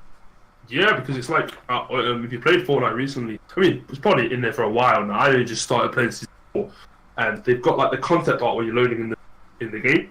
Like, you can see how like the carriage built or how the gun's built, and then you can actually, if you go down the leveling up tree, I forgot what it's called. If you go down the leveling up like tree, you can actually unlock different concept arts to see, you know, how like, you know, the game's made. And like, even though when I play games, I don't necessarily go to the theater mode, or I don't necessarily go to like, the gallery mode. I normally just go to play online, play the single player or whatever. But there are still a lot of people that go out there, use photo mode and stuff like that. Like, I feel like that whole community involvement would be really, really good. What do you think, Sleep? Yeah, it'll be fine. You guys have basically said all the points. I don't think there's anything I could really add on to it. Fair enough. Yeah, I think that's with most games though. To be honest, like, it's, if you start getting the community involved, they're going to appreciate it more, because then it's a case of you're going to them like, hey, we value you, and we value you guys so much that we want you guys part way in the game somehow. Okay, well, how about this then? A slight variation on the question. Do you think Fortnite need to do that to compete? This is just for you, Sleep. Do you think they need to do that to compete with the latest games coming out? Or do you think they can just continue doing a new weapon or a new little trailer to showcase this? I'm gonna put it to you this way. Okay. The moment that Ninja does not play Fortnite is when Fortnite's gonna see a very big dip. I feel like Ninja is carrying Fortnite heavy. I don't think he's carrying Fortnite heavy. I don't think so. He's just one of the mainstream Fortnite players. He's I don't think the mainstream he Fortnite himself. player. No, I don't agree with that at all. I don't. Not that he's not the main guy for the thing though. Like, Well, the fact that if he stopped playing, other people wouldn't. yeah, Yeah, I don't There's agree just so with that. many of them. Yeah. Sleep. There's just so many of them. They just had didn't they just have like a 50 on 50 with celebrity? Huh? There's so many. I'm pretty sure they just had a 50 on 50 Fortnite game where like there's like one gamer, one Twitch streamer or YouTuber, one celebrity, one Twitch streamer, YouTuber, one celebrity. Like there's so many Fortnite streamers, content creators, whatever. Like I feel like if Ninja goes, Like I feel like if it was a case of he was like, yeah, I'm not playing Fortnite anymore. Like I'm done with the game. yeah, I feel. I'm like sure. I definitely. I'm not saying. I'm not trying to say the game would fall into disarray. Like I think that's where you guys are getting confused with what I'm saying. I'm not saying it's going to fall into disarray, but it will definitely see a drop of some sort. yeah. It's like that's obvious. It's like you say if What? stop Yeah, playing but that's 2K. Like of course, you know what I mean, right? Yeah, that's pretty much with everything. But I don't think you make a good point. But the question you're asking obviously is not that. But I do. I'm sure if I don't think it needs to do anything. I'm sure if he stopped, he'd lose some audience as well. Oh yeah, 100%. Yeah. Because people are just like, hey, you're the Fortnite guy. Did you guys know that Ninja actually played Halo for like 8 years? 8 years. This guy was like a streamer of some sort for like 8 years playing Halo. He's a Halo pro player, and like he only really blew up. Sorry. When he started playing Fortnite. That's crazy. That's awesome. That's crazy. Grinding, awesome fam. Yeah, trust me. Does anyone else want to add anything else to Fortnite topic before we move on? There was an article of which is what we were talking about previously about restrictions, but very specifically directed at Fortnite, which made me laugh. But yeah, they're trying to basically say that because I was saying to Peach that Fortnite is turned into something less of like, so you get people who are just fanatics, people who just really really like the game and stuff like that. Fortnite is more than that. Fortnite is like it's like it's turned from something that could just be linked to as just even something, and addiction sounds bad saying it, but this is now turned into like a cult type following. Like it's invading every aspect of it's invading life, it's invading sports. I'm pretty sure there's music about Fortnite. There's people doing it on road, all of this stuff. Like it's the fact that it's becoming it's got a cult following now. Like the fact of you can't, like, no matter where you are, you're gonna see it somewhere. Well, it's not cult. It's just pop culture now. That's what it is. Oh, that's what you wanna call it. I don't know. Maybe I have a cult is more secular. Like a cult would be smaller. Fortnite is massive and everywhere, and it is popular culture. That's why I'd say it's. I have a different. I thought having a cult following was something different, but never mind. Then it's fine. No, it's like, put it this way: it's definitely something that people are very obsessed with, and you could, like, no matter where you are, you can't escape it. Like even in things like actual like dance shows, like when they're like what is it, World of Dance and other things like that. Like you're seeing Fortnite dances, and it's just like, for me, there's a point where it just kind of, it's just like. Oh. I want to just add a little bit to that, and I also want to kind of bounce at you and talk about your hatred towards the game. So I feel like I want to understand why you hate it so much. So to put a comparison to it is World of Warcraft. You know that period of time where World of Warcraft was like seen by all these people that didn't understand it as like, oh, you play Warcraft? You might not get this job if you play Warcraft. Like, it got to that point where it was like that bad. Like people were like, oh, Warcraft will ruin your life. Like, I don't know if Fortnite is there yet, but I do definitely understand what you mean by it's everywhere. Like it is definitely everywhere. Like there's no escaping it. Like, but anyway, so my thing is, I don't understand this. You have 2 minutes. What is got you so frustrated about Fortnite? Is it the game or is it the following? I mean, it's a mixture of both. I'm tired of seeing people posting up literally victories and whatever. Like, it's like, okay, like I don't have anything against it. Like, cool, you won a game. I don't need to see it. Like, realistically, like, who gives a shit? You said I have 2 minutes, bruv. Yeah, go on, sorry.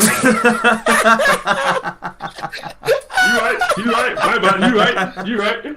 Shut down. But yeah, like for me, like you said before, it's a game mode, not a game. So I don't class it as a game. Like it's one thing. And it's like playing Call of Duty, but only ever playing free for all. It's I don't understand how it has substance. It's something that got very old very fast, and it's not a case of whether I win a lot or whatever. It's not even a case of that. Like, I didn't play the game long enough to want to get good at it because I was like, I'm already bored of it. It's too samey. For me, it's too samey. It like, for some people it works, which is fine. For me, it doesn't, and that's practically all it is. Like, it's one of those things where it's just like, I don't want to be automatically assumed that I must bang Fortnite because I play bare games. I'm just like, no, I play bare games. I don't play bare Fortnite. Like, I'm. So are you the same with other games such as FIFA, Call of Duty? What's the other popular one? Like, really popular game? Oh god, because FIFA and Call of Duty, those are a period of time. If you were a gamer, you were only considered to be playing those games. Mm-hmm. Like, really, truthfully, like, if you can play those games, then like FIFA, like... I got very. I don't play FIFA. I don't dislike FIFA more than Fortnite. To be fair, I don't really dislike FIFA. It's just something that just doesn't appeal to me. But But it sounds like that's the same case with this. What do you mean? No, it just doesn't appeal to you. Oh no! It's the fact of I dislike it because I don't understand. For me, I don't understand the mindset behind why. Because at least with FIFA, there's more to do. Don't get me wrong. In concept, it's just the same thing. But with Fortnite, it is literally the same thing. It is on FIFA too. If you're gonna. Hello. It is FIFA. Sorry, you dropped out for a second. But like, no, because you can take a much more football manager route and kind of just not play. But then you can play as one person on it. Like, it's not the same thing because one of them is a Battle Royale free for all team. Well, actually, to be fair, it has different. I suppose it has the game modes and whatever. FIFA is a much more polished product. Like, there's more to do than just one thing. Okay, one last question then. So, but that's also why I haven't got into Call of Duty, because Call of Duty started getting very samey with me. The only reason why I got Modern Warfare remastered was because, technically Infinite Warfare is because I wanted the remaster, because that was going back to a different time of when, like, that was a peak. So, like, yeah, that's a real question on the topic, and then we'll move on, because I'm not trying to stand this all night. But so, is it just Fortnite, or is it Battle Royale game mode? Period. So, is it a PUBG? Is it the Colin? Is it the DayZ mod? Like, they all had their Battle Royale too. Like, is Call of Duty Blackout going to get you? Is Call of Duty Blackout a game I'm looking forward to? Is game mode? Sorry, I'm not looking forward to. Is Dying Light? I'm not really looking forward to any Battle Royale games. Okay, game modes in general. But Battle Royale in general, that's cool. All right, cool. We're gonna move on. I want to talk about Nintendo Switch stuff. I'm gonna leave this to Sleep and Shumo because Big. I know you guys. I know you don't play Switch. I don't play Switch either. I'm still waiting for someone to be like, "Hey, yo, Power Guy, like, this is what the Switch is all about." And I'm still waiting for that one guy to tell me and show me what it can do. But anyway, we've got Warframe coming to the Switch. We've got plenty of other games coming to the Switch too. First question really is Warframe coming to the Switch. Obviously, I played Warframe before, both on the PC, the PS4, and not much is really different. PC's a bit further ahead, whatever. Now it's coming to the Switch. The main thing for Warframe is it's online. Like, I think even to play a single player mission, you must log in. You know what I mean? Like, you must connect to the server. With the Switch, I know not everybody plays it like this, but with the Switch, I was under the impression that it's very mobile based. You go everywhere you want.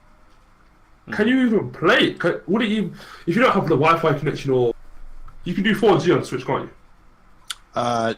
No, not natively. So, what you can do is, and I've tried that a few times. You can mobile hotspot. Yeah. And you can connect to that and play online via that way if you're playing in handheld mode. So basically, the way the Switch is set up, you've got your dock and you've got obviously your tablet. When it's in the dock, you're probably at home or somewhere, Mm-hmm. you can connect to a Wi-Fi connection. That's fine. When you're on the go, you can mobile hotspot it. I was doing that with Fortnite. So Fortnite came out on the Switch during E3. And it was quite a big deal for Switch users. I think it got like 3 million downloads the day of release, something like that. And yeah, I over since the last podcast, I've been playing quite a bit of Fortnite on the Switch, mainly in like handheld mode because it's a cool, it's a good kind of like, I don't want to say time waster, but it's a good like small game to play to keep yourself kind of entertained. That's what Fortnite excels at, man. Yeah, and it works best. It doesn't work best on the Switch.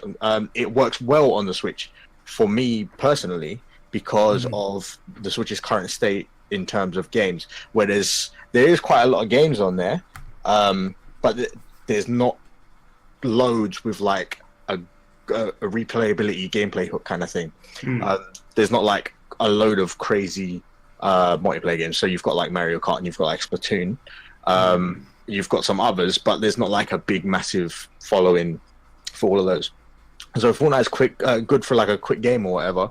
I was trying it out on the mobile hotspot, and I played one game, and it only took like 10 meg of my data. So it's not too heavy on the data restriction or whatever. Yeah. So in terms of Warframe, I think it can work. Go on. No, go on, carry on. Did you feel that when you hotspotted it, it slowed down the game, or was it able to run smoothly? No, I didn't find any like lag or anything like that. Only like just like the regular lag with Fortnite on the Switch, and I think I played it on the Xbox as well. Some of it is a bit laggy at times. But yeah, it was seamless through 4G because my 4G in particular is pretty fast anyway. So yeah, it works fine. It works good. Yeah, so Warframe in particular, yeah, I feel like it can work quite well on the Switch. Again, it's free, so a lot of people will should get into it. In terms, what will kind of make or break it is how well it actually works, like in handheld mode. I reckon, because I know a large majority of Switch players, or I say a majority of Switch players kind of just play it handheld mode. Yeah. Me, I kind of do it like 50-50. Like if I'm on the go or I just want to just play it in my hands or whatever, I'll use handheld mode. If I'm at home, I'll usually use dock mode. Or if I'm playing like a bigger game, like a Mario game or something like that, then I'll put it in the dock. But yeah, I don't see why Warframe won't work on it. It'll just be another outlet for it. I think it's a positive thing for the game. Should get more people in, and it's a pretty fun game. I'm pretty sure people will like it. What do you think, Sleep? You played Warframe before, haven't you? Yeah. Did you get far? No. Because when I played, I played. Is it Excalibur? Yeah. The main guy I played on the PC. I played it like not when it first came out, but pretty early, right? So there wasn't many. I think it was Excalibur. I think there was Ash. I think a Volt, the guy with electric, and maybe Rhino. I think that was it. It was only like 4 dudes. I played it on the PS4. Gave that a go. I didn't play it for very long. Played it for maybe about an hour or 2 hours. And it's the exact same game. So you're right, Shumo. If they can get it to be the same, not the same, but at least somewhat of a close second, right? Yeah, good performance-wise. Yeah, right. If you get it to be a close second, I think it will be good. My main concern for this was like mobile hotspotting. How much is that going to take up? How long is it going to take for you to log in? And this and the third, because I was thinking like unless you have a Wi-Fi place to play it, it's not going to really be that great. I'm not sure on how intensive Frame is. I can personally vouch about mobile hotspots with multiplayer gaming. It's not actually that bad, and it doesn't take up a lot of data either. I was playing Battlefield 4 at one point, using my mobile hotspot. Was playing for about 2 hours or so, 2 to 3 hours, and it only used about 260 megabytes. Did I ever quick story time? Did I ever mention the time where I was at uni, right, and I had internet, right? So, and I wanted to play ESO really bad. ESO is Elder Scrolls Online. I wanted to play ESO really bad. So like, I was just chucking O2. That was my mobile time. I was just chucking O2 these bolt-on, like, like they'll give me 10 gigabytes, they'll give me 20 gigabytes. Like, I was bolting these on. I actually connected to my PS4 and played it. On my PS4, wasn't really even that bad, to be fair. I could get like for like maybe 2 gig, I could get like a afternoon session, play for maybe 4 hours, 3 hours. So Hearthstone, it's not actually a bad idea. Yeah, it's good. It's good in a pinch.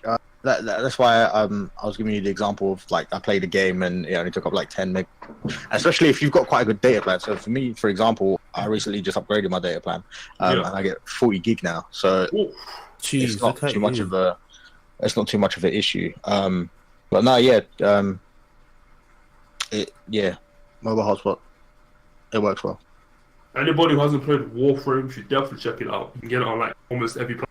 Maybe not mobile phone. I'm thinking about getting back into it. It's good fun. Maybe the powered up crew will play it one day. We're still gonna play GTA first. Oh yeah. Still gonna GTA first though. GTA video coming out tomorrow. Done.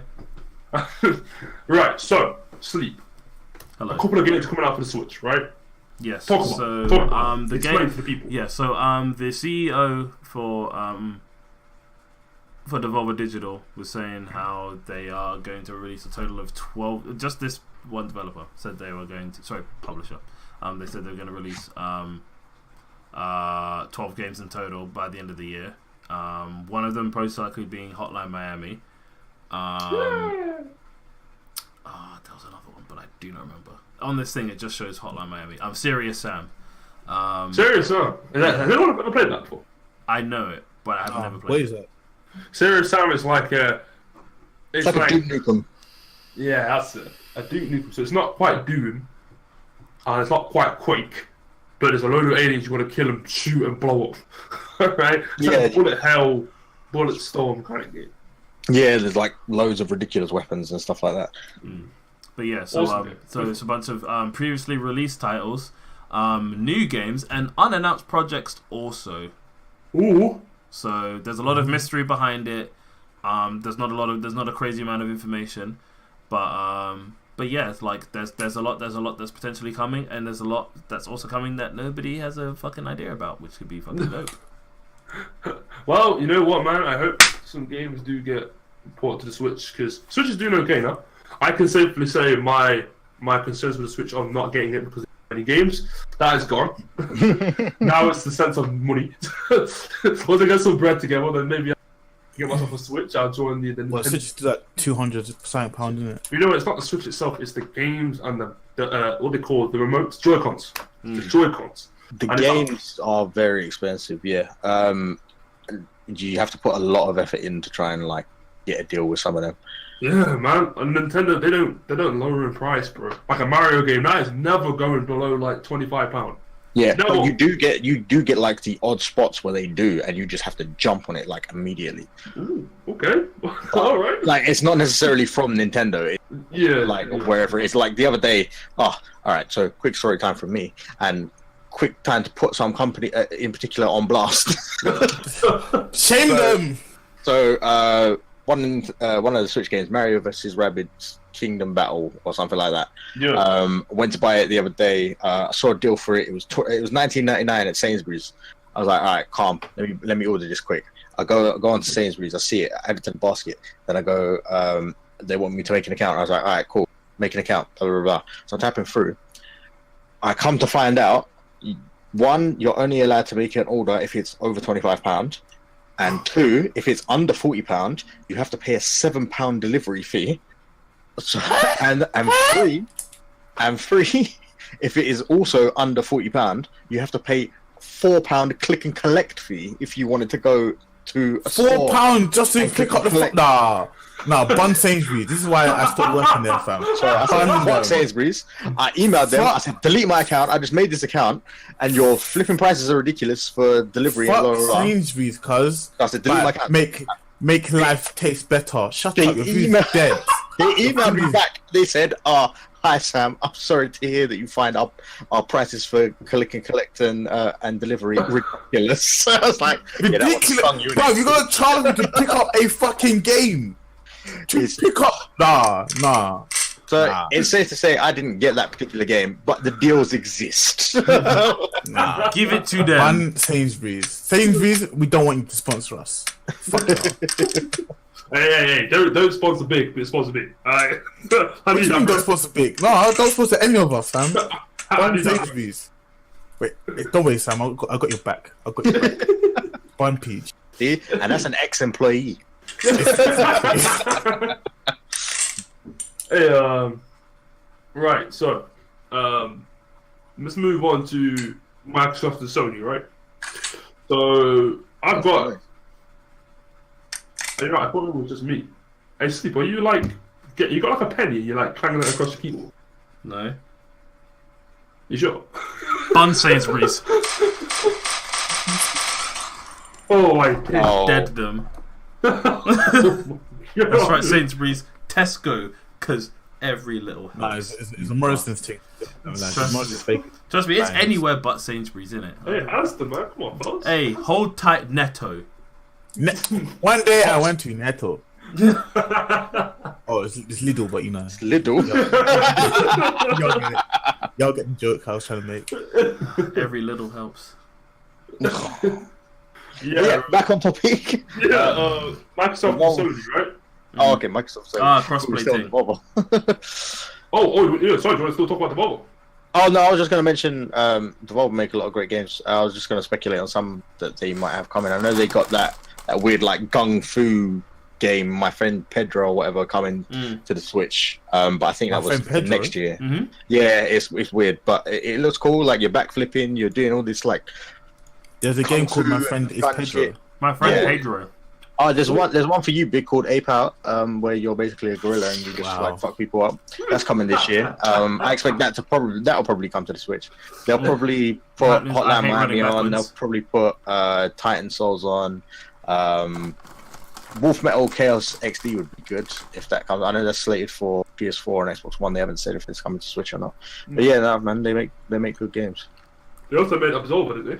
Mm-hmm. Yes, they also made Absolver. That would be cool as well if that came up. Absolver is a unique martial arts action RPG. yes, there we go. Thank you very much. If anybody played that game and didn't get lost, I owe you money. So, let's move on to Microsoft and Sony. We're talking about Microsoft. Well, first we'll talk about Microsoft, and we'll talk about the lack of sales in Japan. I know that Microsoft don't do too hot when it comes to selling. I'm putting it lightly. When it comes to selling stuff over in Japan, mainly because Japan's got Sony and Nintendo, and really, truthfully, ain't nobody got time for Microsoft. But my thing is, should Microsoft really even? I mean, obviously they're gonna have some sort of concern because they want to take over the world, right? That's the plan. But like, does it really even bother them? Is that even their main focus? Wouldn't they rather just work on their actual audience? You know what I mean? Like, Microsoft has such a big audience. Xbox, let's talk about Xbox. Really, what I'm talking about. Xbox has such a big audience over here, UK, and US, and Europe, and whatever. Right? Does it even matter if they can't, get a hold of these Japanese followers or whatnot? Is that a big concern for Microsoft? Who wants to take the first? Go on, Shim. Sure. I think with Xbox, I think it might be like a bit of a pride thing. Just because obviously the Japanese market is a significant market because of how the culture is with video games. Yeah. Like, it's always been like Japan's always been the video game kind of capital of the world kind of thing. Yes, sir. And they don't do well over there for a number of reasons, really. Yeah, like you were saying, they've got Nintendo and they've got Sony, and mobile too. Yeah, and mobile. Yeah, mobile like kicked a lot of people's asses when that started getting popular because everybody was just playing that because they spend all their time walking around and traveling and stuff like that. It's a lot easier. Like the 3DS kills over.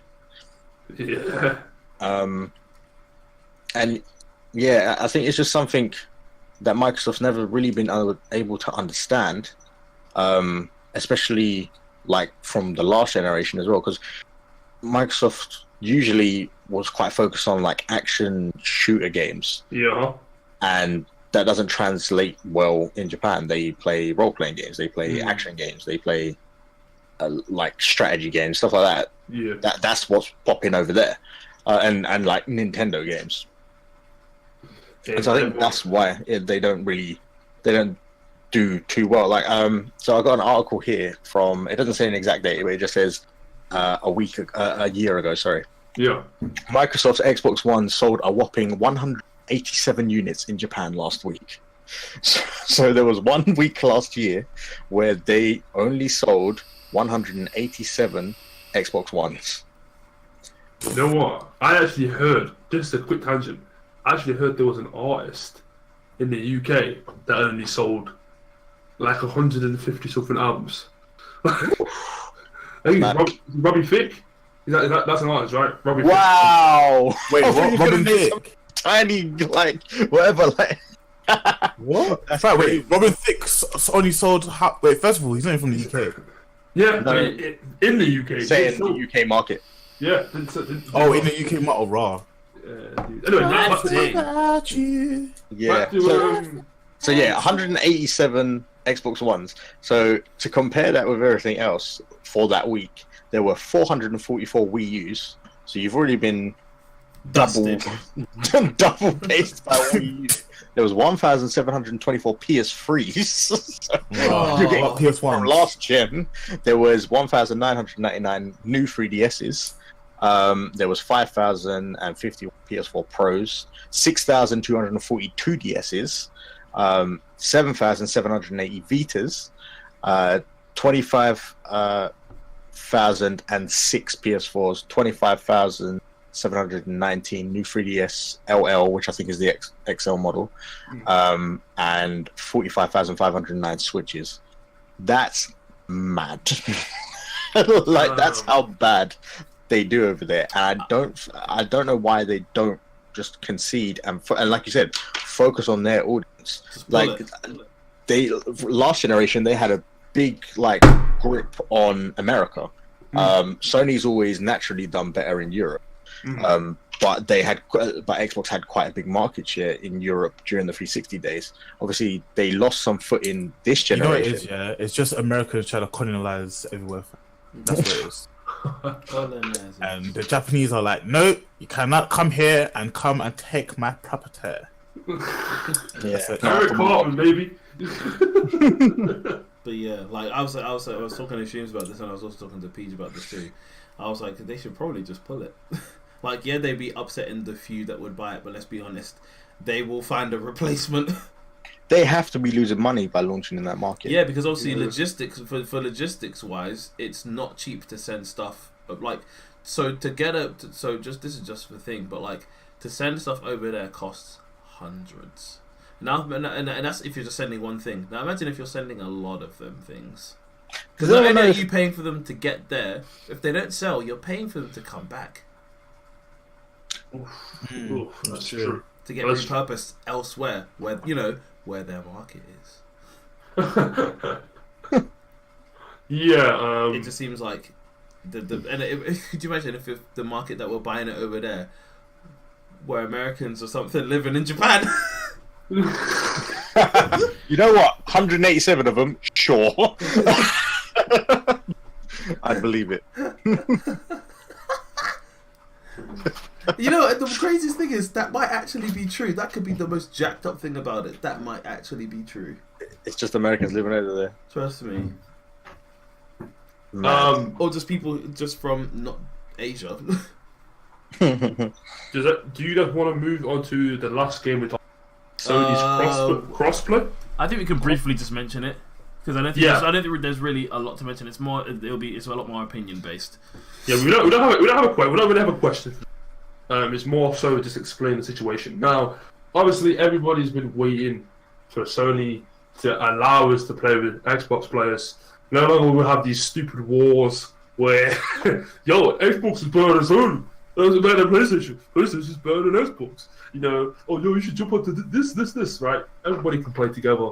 That's the fun. That's the awesomeness about video games, right? What is Sony's deal? Why is Sony not going in with this crossplay? Sorry, okay. You go first. I was going to pose a question to everyone. So Sony's holding out on the crossplay. They're saying no to it. Mm-hmm. Just for context, Xbox said no to this last generation when Sony was asking for it. But that's beyond the point. This is where we're at now. Sony's holding out, and Xbox and Switch, they're like ganging up, basically saying, "Oh, like we can do it." Blah blah blah blah. Does it matter to you guys? No.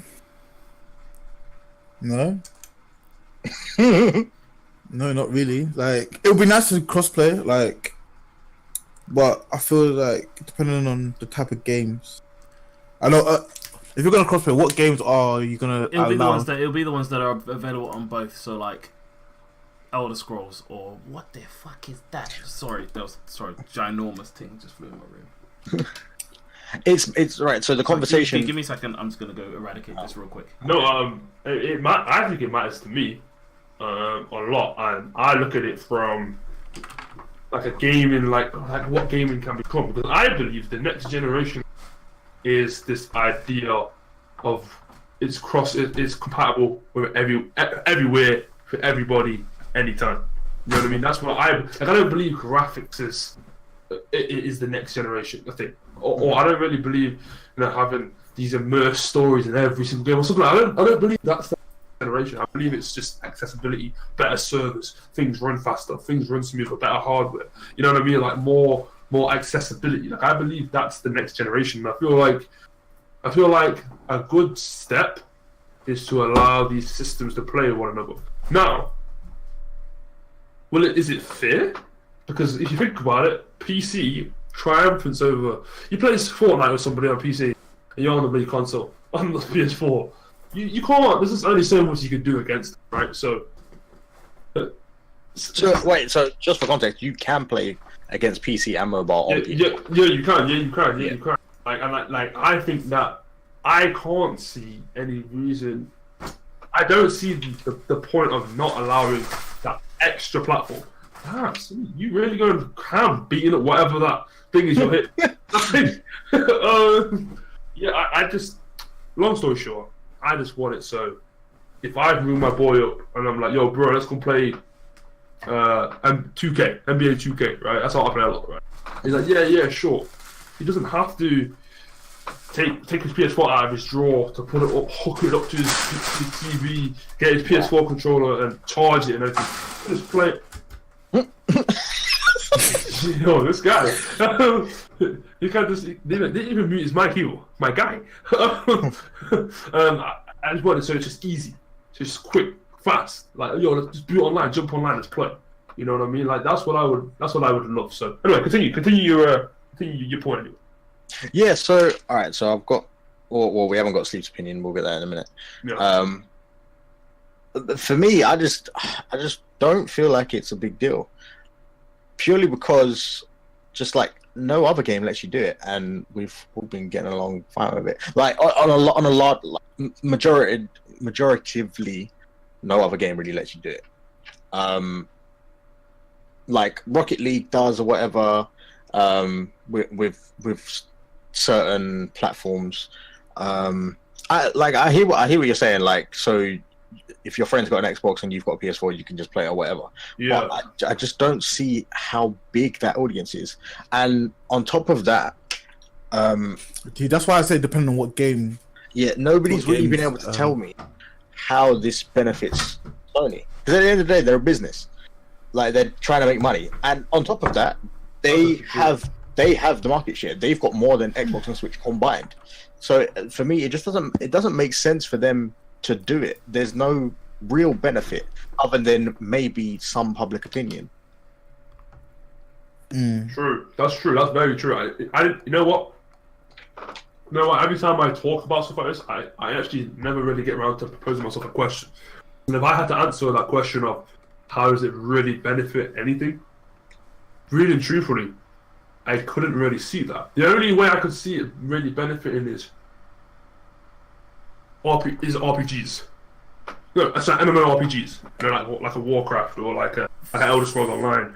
Like making these massive multiplayer online worlds even more massive, even more multiplayer, even more online. You know what I mean? It also make things worse.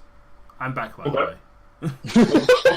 Welcome back. What I mean by that is, so let's step away from what would possibly benefit and what might not benefit it. So already there's there's a console war inside itself, whether you basically play Xbox or PlayStation. Then you adding in the element of, hey, let's be honest, this is most likely what happens. So let's take a Call of Duty for instance. One side Xbox, one side PlayStation, right? Mm-hmm. People would get butthurt if they lost, and people, because they'd be like, ah ha ha, like it would only affirm that notion even more of the fact of my console is better than yours, and like people get very emotional about it and whatever because, and let's be honest, like that's how some people are. They're essentially they're you can almost essentially say they're repping their colours. It's either blue or green. Like, no, but for real though, like that's how people are. And some people are really, really like heavy into it, like into the fact of saying their console is better. And then if it was a case of they end up losing the game, I feel like some people could take it really badly, and it could be a thing of, it would stop being playing games for fun and start playing games to prove a point. And not a point, not a point that's worthy of proving. Like realistically, at the end of the day, Xbox or PlayStation, who the fuck cares? If as long as you're having fun playing games, isn't that the only thing that's really important? Yeah, but I believe that can excel the fun. You know what I mean? Like I know you're saying it's not all just it only gets better, it can get worse. But I feel like the games that have a what's the word? Not so strong fan base, not so strong community base. Mm-hmm. These multiplayer games where you need to go on at peak times just to play the game. Mm-hmm. You're not having games like a GTA where you search online and you can't find a lobby on your own because everybody can play the game. Shit, that's GTA.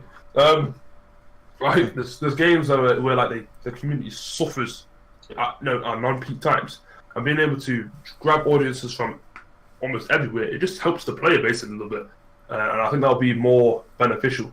Basically. Okay, yeah, I understand what you mean. So, let's take Fortnite for example, because they are everywhere and you can crossplay in one way or another. It definitely helps them, but who does it help?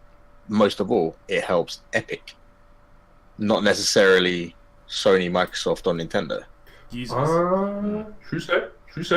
Or PC or mobile. Yeah, because whatever. then they can, because then it gets into a case of offering exclusives and stuff. Like, because then they'd be striking deals of like, oh yeah, we're gonna have this exclusive skin for thingy, but then there's also that's what would happen. Yeah, you're exactly right. Like I've said, like this is why I said makes things worse, because it then creates more of a divide. Because realistically, I'm not saying this would be a better thing by any stretch of the imagination before anybody starts pinning that on me, but I'm not saying it's the ideal situation. But imagine if there was just one console and everybody was just playing together, and it was just one thing, like if you just merge. Would that be? I feel like the whole because there'll be nothing to fight for essentially, or fight over, should I say? Well, no, the fight would then go to the developers and the other publishers. That's where the fight would be held instead of the console makers. Yeah, like it's almost a case of like there has to be a very and I think I understand why Sony might not be on it, because maybe it was a thing of between last year and now they've actually thought about it. It's a case of at the end of the day, this is still, regardless of what you want to say, and obviously I understand this like very well, and I know Shooms definitely does too. This is still a business. It's still a what? It's still a business. Sorry, I'm not sure if I cut out. Yeah, it's still a business. People still have to be getting paid. And if there's a way that you can increase it by basically adding exclusivity to your platform, by all means. Like the whole thing of like a couple of games for Xbox or PlayStation are released earlier. So like I remember, was it Call of Duty when it was out for the Xbox first? Or PlayStation first? No, it is the... So this generation, the map packs are at 30 days earlier for PlayStation. And I think Modern Warfare Remastered was one of them as well. Yeah, so like, this is what I'm getting at. Like, so everybody wanted to play this thing, but everybody obviously wants to play it as soon as they... Usually people want to play a game if they really like it as soon as they can. So let's say for instance somebody checked out a game in sort of in the middle of the last generation consoles, so the 360 and the PS3, and they checked it halfway, and they got rid of their console, and they're like, okay, I'm like, you know, it's whatever for me. But then they see this coming out, and they're like, oh snap, it's coming out, and then they see they can play it earlier. Then it's an incentive for people like that, because I'm sure there's people in those type of situations for them to then go buy a PlayStation because it's coming up on PlayStation first.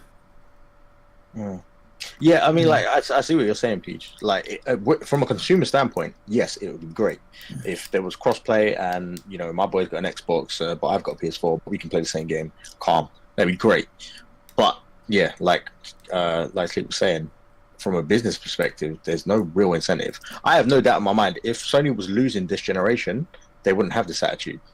They would they would be doing it. Yeah, the only reason that Microsoft is doing it, I believe, is because they're losing. Oh yeah, like they let's be very honest, and we're going to go back to the origins. Xbox, see, it's not even Microsoft, because we're talking about the Xbox division. The Xbox division, they lost from the jump, and you can't tell me otherwise. Yeah, Don Matrick, they had to replace him. We got Phil Spencer, and Phil's doing like a great job with gaining consumer confidence back. That's why he's doing things like the cross-play deals with Nintendo and the backwards compatibility and just really consumer-friendly moves. But when you're on top, these are things that you don't really need to do because you're winning anyway. You're getting the sales. Xbox is playing catch up. If the shoe was on the other foot, which it was last generation, and Sony PS3 was losing, Xbox 360 was dominating, Sony asked them for crossplay. Microsoft was the one saying no, like I said in the beginning. So it's just funny how it comes around or whatever. But comes around full circle. Yeah, hey, Matt, the rubber band is on the other claw. When the next gen consoles come out, they might actually implement it. So maybe do even like I'm very like with this is a completely different topic altogether. We can do something else about this at another time, because I was gonna suggest, we can do a follow up. Yeah, but I'll suggest this to the idea afterwards and before we actually announce it. But that's a whole different conversation about next gen, because I don't know. I can't think of what the PS Pro or the Xbox One X can do that the next gen can't do. That's what that because I'm like, the PS4 Pro, as far as I know, the PS4 Pro and the Xbox One X can run 4K games. The only thing is it would run 4K games better, but at that point, if it's only going to do that much more, isn't that much? It's like what more do you have left to do? I think you're tying it to like resolution. No, I'm not saying it's resolution. Like, obviously, it's probably smooth. I don't know if these things are running at 4K at 30 FPS or 60 FPS. I think the next gen leap is going to be more granular. So, obviously, where we was, like, from, like, PS2 or whatever, or even PS1, like, things went up exponentially. And on, like, an exponential graph, when you get close to the top, the difference is... The difference in the rise gets a lot smaller. Yeah, it starts to plateau. Yeah. So I think that's what's going to happen. Like, we're going to plateau out, but it will be smaller things. So it'll be like better animations, more intuitive movement, and better, just all of that stuff, just more of it kind of thing. Better performance, better online capability, and all stuff like that. But that's what I'm getting at. That's what I'm getting, because the Pro is, the Pro could, because let's take the originals of both. So the original Xbox One X, the Xbox One, and the Xbox One X, and the PS4 and the PS4 Pro, because we'll take the earliest versions and then the latest versions. So obviously there's performance improvements on the Pro, like you and me can vouch for that. Like, everything runs smooth. Like, we've seen a Monster Hunter run on. Yeah, fair enough. We saw it run on a Slim, but it's practically just a squashed down original 4, sorry, and it doesn't look as great.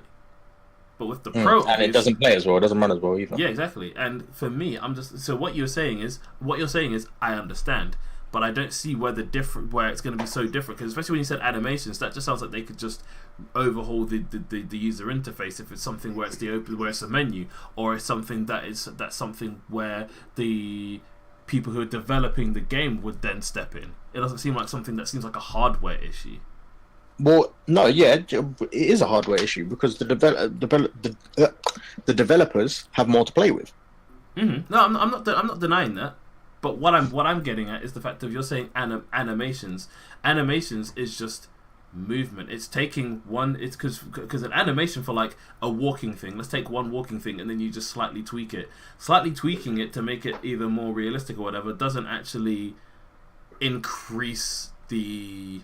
Are you talking about frames? No, I'm talking about memory and how much because that's what it really boils down to when it's animations. Because if the character's doing a lot, because if it's the thing of if they're gonna start adding in like really fine details, then obviously yes, it would tax the system a little bit more.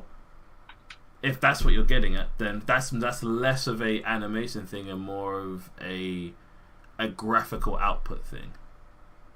Yeah, but what I'm getting at is the fact of like I personally can't see, like you said, it's definitely going to plateau out, and like you said, it's definitely going to be fine things, but I don't think it's going to be one of those things where I'm going to look at my Pro and go, it's time to get rid of you. I don't think the difference is going to be that big, personally. Right. Okay. Fair enough. Does anyone want to add anything else on the game? No. Video games are amazing. I'm good for my point. That's it. Say that again, Mick. No, I said I'm good for my point. Hey, I'm good too. Streams, you good? Yeah, I'm all good. All right. Okay. All right. We are almost reaching our 2 hour mark. 2 hours. I'm gonna be like, whoa, 2 hours. Yeah, entertainment. We're gonna be talking about Big Nasty first. Now, for those Space Defense League Winning. Does anybody want to explain to the viewers who Big Nasty? Anyone want to give that a go? basically big. mad. Basically, oh my days, can you not? Basically, Nasty is big and he's nasty. You should let Big do it. They've got the same name. Oh my lord. Go for it, Big. Oh, you might as well carry on, If man. I were you, I wouldn't have that. Are they both not named Big? But are they both nasty? No, Big Nasty is basically a grime artist, and Wow, recently try to add shots in that. he's got himself a TV show. Yeah. That's so anticlimactic. Oh my No, God. so Big Nasty got a new TV. It It's wasn't called. anticlimactic when your God of War save got deleted. How about Oh that? my. Wow.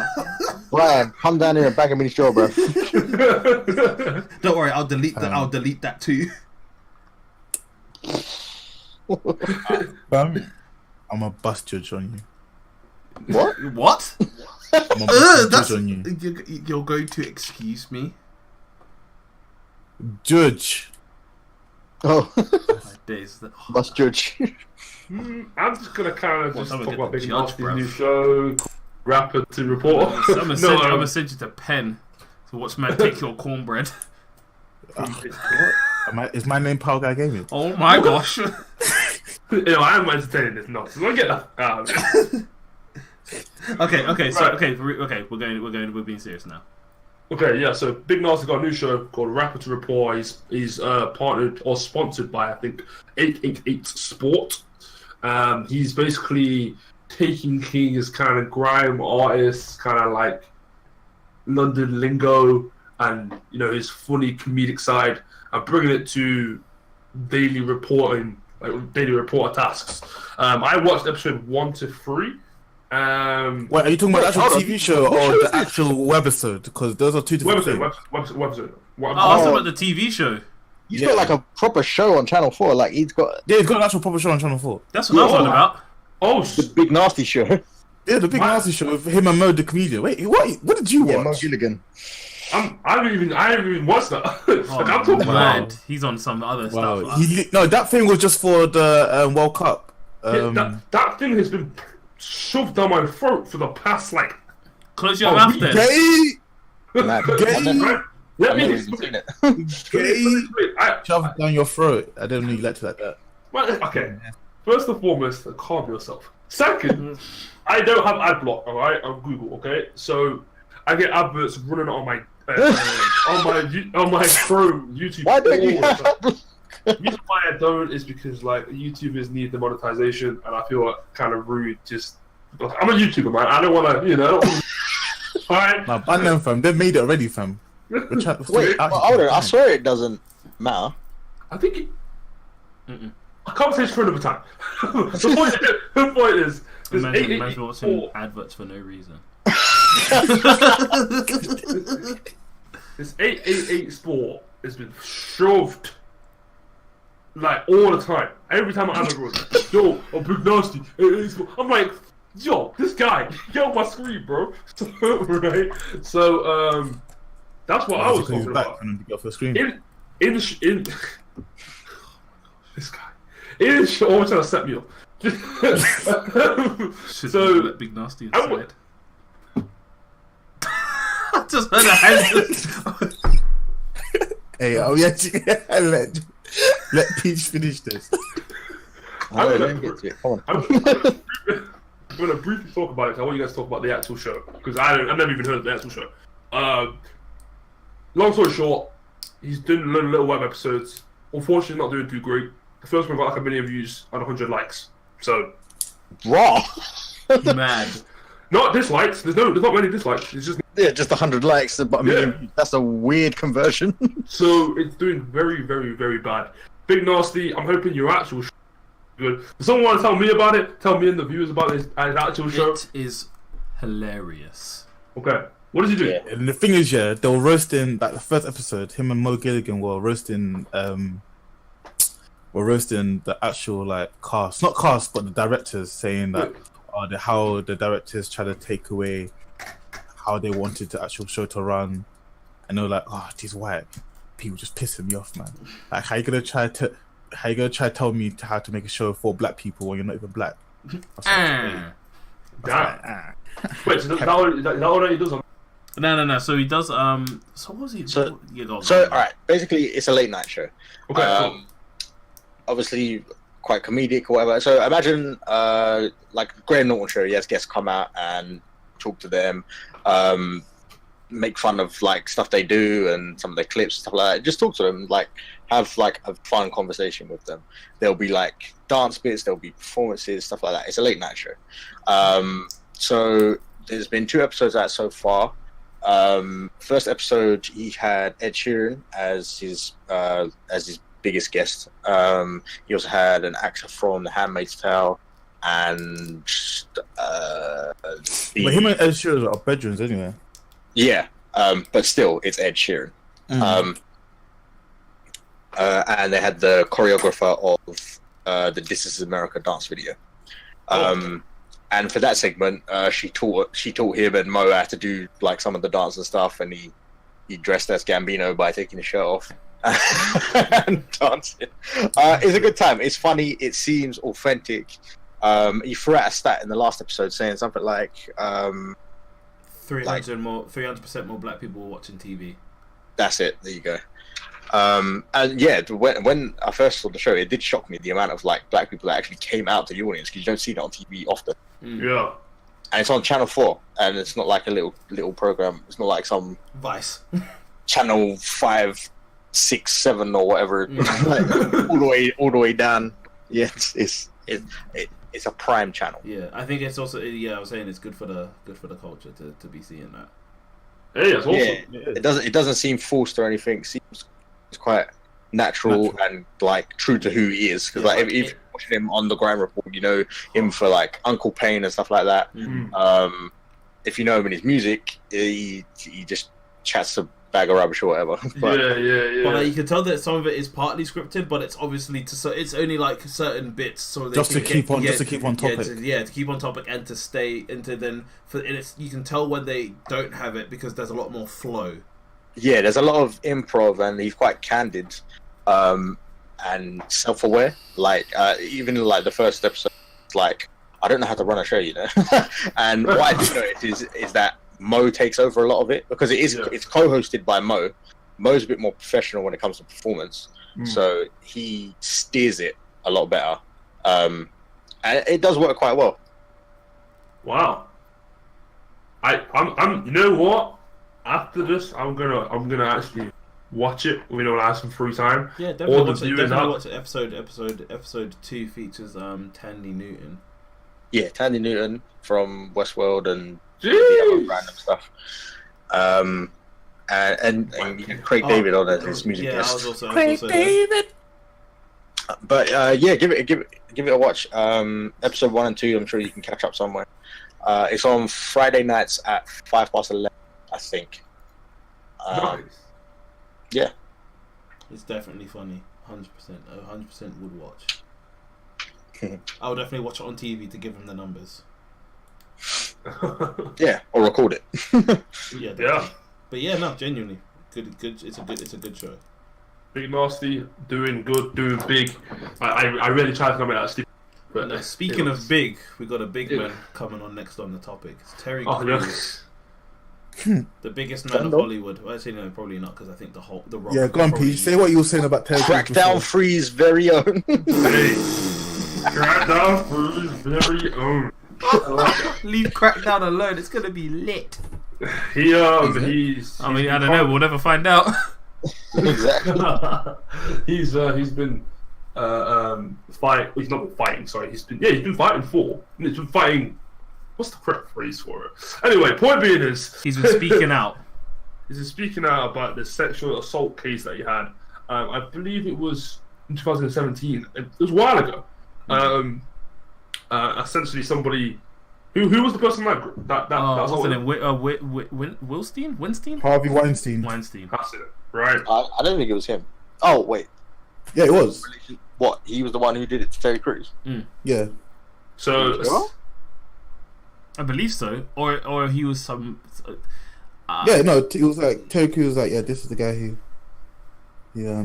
tried to come a bum hole.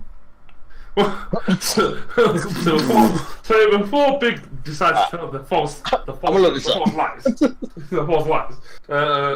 Terry Crews basically got sexually assaulted. A guy grabbed Terry Crews' man paws, right? Grabbed in front of his wife, fam. Right? In front of his wife. I shouldn't laugh.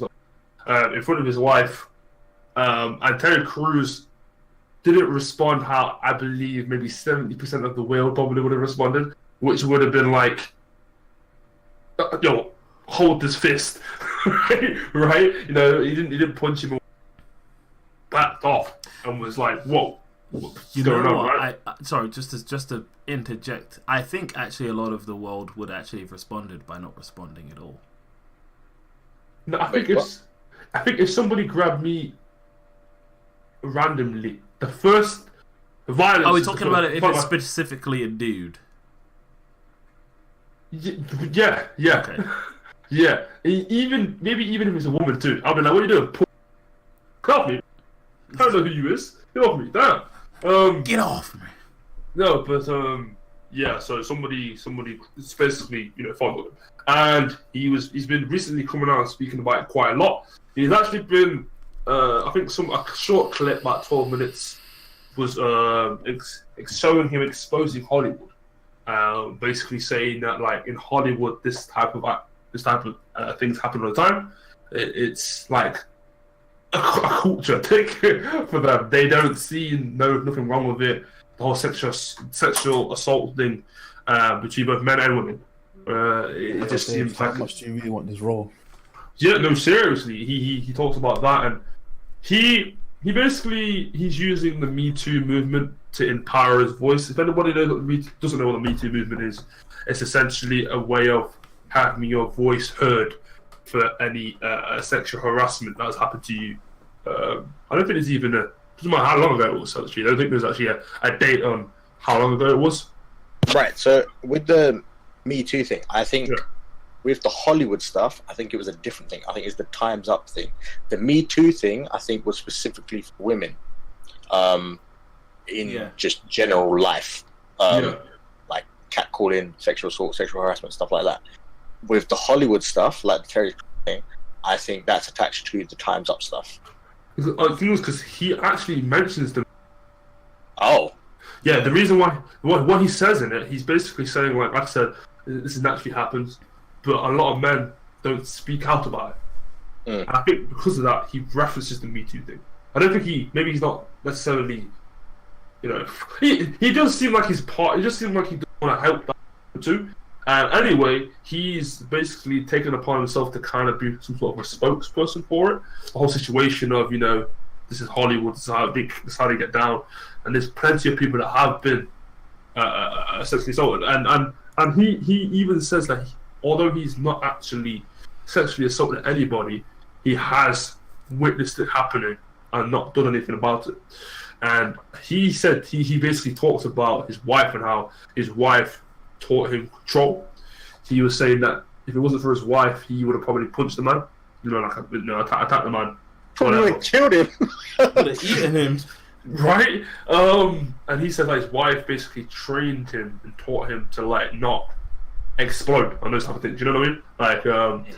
And he was saying I read the comments. By the way, if there's anything ever said, so the one thing you don't do is read the comments. I read the comments, right? Like an idiot. Oh, and he at one point he talks about, because who's the jury? No, not jury. Who's the person with the main person with the little mallet thing? What they call? The judge. The judge. That's it. Thank you. Oh my god. Thank you. The judge. I don't know why I can't think of the jury. The mallet thing. I was like, what the fuck is he talking about? Where are we? What is it actually called? It begins with like a C. A gavel. I thought it was a gavel. Basically, Wait, what are we talking about? Oh my gosh. You're way behind more than me. Yeah. Don't worry, let's move on. Just carry on. So anyway, the thing is, right, the judge asked him, well, why didn't you react?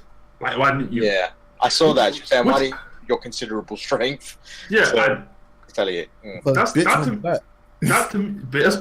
his response. That to me is kind of that's a stupid question. Right? Especially because he's somebody who's got so much power in Hollywood. Like, he definitely has. He probably has a team of people to be all to cover shit up. Yeah, you know what I mean. And he basically said, what he said. He goes, Judge, growing up as an African, whatever. There's only so much opportunity you get given. I think he goes into talking about basically the way he would, if he was to react that way, he lost that opportunity, blah, blah, blah. Being black, it would have scared something else. So anyway, I went to the comment section like a twat, and everybody was just ranting and raving about the race card that he pulled. But the main thing is, you know how you always hear those stories about being dodgy and weird and dirty and that type of stuff. To have somebody inside it come out and talk about it is definitely eye opening. So I do urge anybody who's, you guys included if you haven't already, to give it a watch. It's not very long. I think Terry Crews does it in a perfect way where he speaks very calm, elegant, he speaks proper. You know what I mean? It's not no attitude and whatever. So it's he really is he really is taking on the mantle of being this person that also wants to help too. You know what I mean? And he's also spreading a really positive message of, if this stuff happens and you are a guy, it is okay to be upset about it. And you know what I mean, right? And he also, the quote unquote manliest guy that you can look at, right? And it's crazy to me. Yeah, it's crazy to me because when I listened to it, I sat down and properly listened to it. I was like, no, that's insane to me. Terry, you're a big dude. You're a big dude, man. And kudos to you, man, for not reacting how, like I said, 80-70% of the population probably would have reacted. Could have crumpled him up and chucked him like a frisbee. That's the reality of the situation. I was thinking even that situation, you're stuck, man, because you're there with an event where there's other people there too, and they're probably all going to cover it up. Or put a bad name on you if you do react in a way that isn't through the legal system. You know what I mean? And I think he definitely went ahead and done the right approach, basically. Yeah. I don't have any questions for you on this topic. It's more just me stating it. I want to move on to the next topic because I know we are starting to run short on the time. Indeed. TanaCon. I'm hoping I'm saying that right. TANA. Or TanaCon. TanaCon, right? It's a YouTuber. So not TanaCon. Tana something. She's a YouTuber basically, and she was unable to get a booth at VidCon. So what she decided to do is host her own version of VidCon, which she then called TanaCon.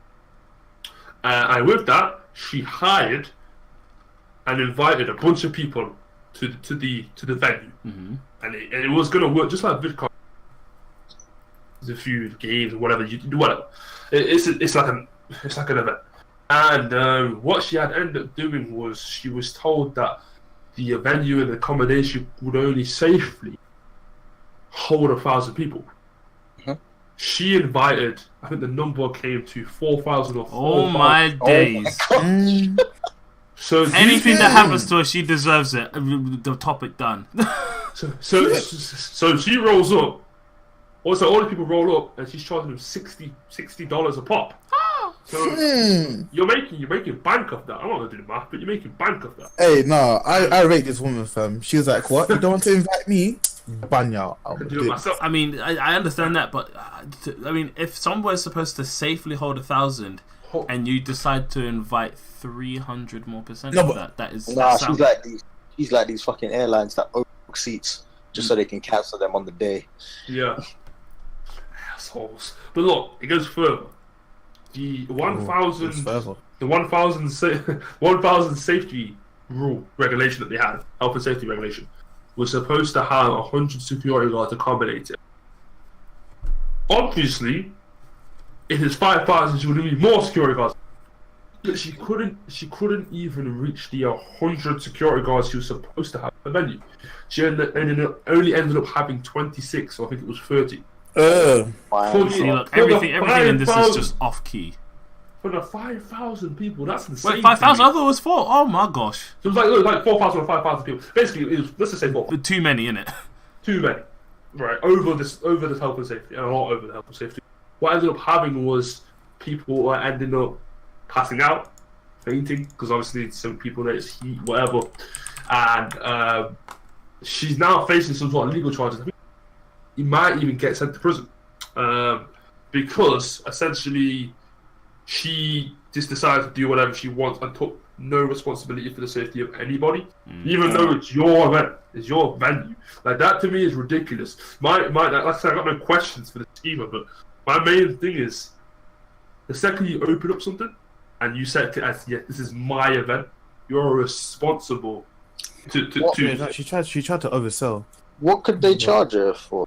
I can't. Let me try and find it. Let me try and find the. Would it be negligence? Maybe. Maybe. Let me try and find it. I'm already reading the story on it now. Yeah. So her full name is Tana Mongiu. She's 20 years old. That sounds like a Pokemon name. She mad. Tana Mongiu.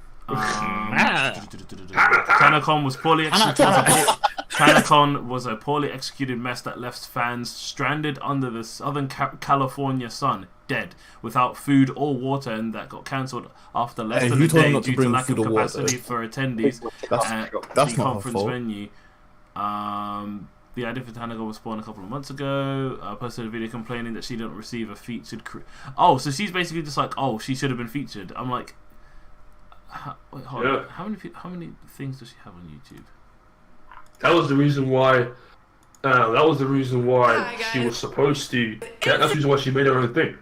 I mean, don't get me wrong. She's got what? She's got 3.6 mil, but I don't think that's a case of. So anyway, Sean Dawson. He's Shane Dawson. Sorry. He's another YouTuber, like a vlogging kind of, like a skit kind of guy. He's pretty popular. He talked about it. PewDiePie talked about it. I don't know if he himself has yet to get on it, but I'm pretty sure he would, because he's that drama guy. What to do? He's that dude, so he'll probably talk about it. I know a lot of YouTubers are basically just hashing out their thoughts. Main thing is, if you're gonna do something, do it properly. Like don't be all fuck this VidCon, so I'm just gonna do it myself because I'm bigger, better. Like, do it properly. Like, people's lives are at stake, yeah. So, I mean, get your finger out your ass. Were people's lives really at stake? Oh, maybe not at stake. Maybe not. But then again, they're saying that people fainted. Yeah, Mad. people fainted. I don't know. So apparently the VIP passes were $65, plus an extra $12 in taxes and fees, and it was supposed to allow buyers to skip to the front of the lines. When people got there, the VIP holders were in the same queue as the free ticket holders. You see, when everyone is special, no one is special. Everybody gets treated the same.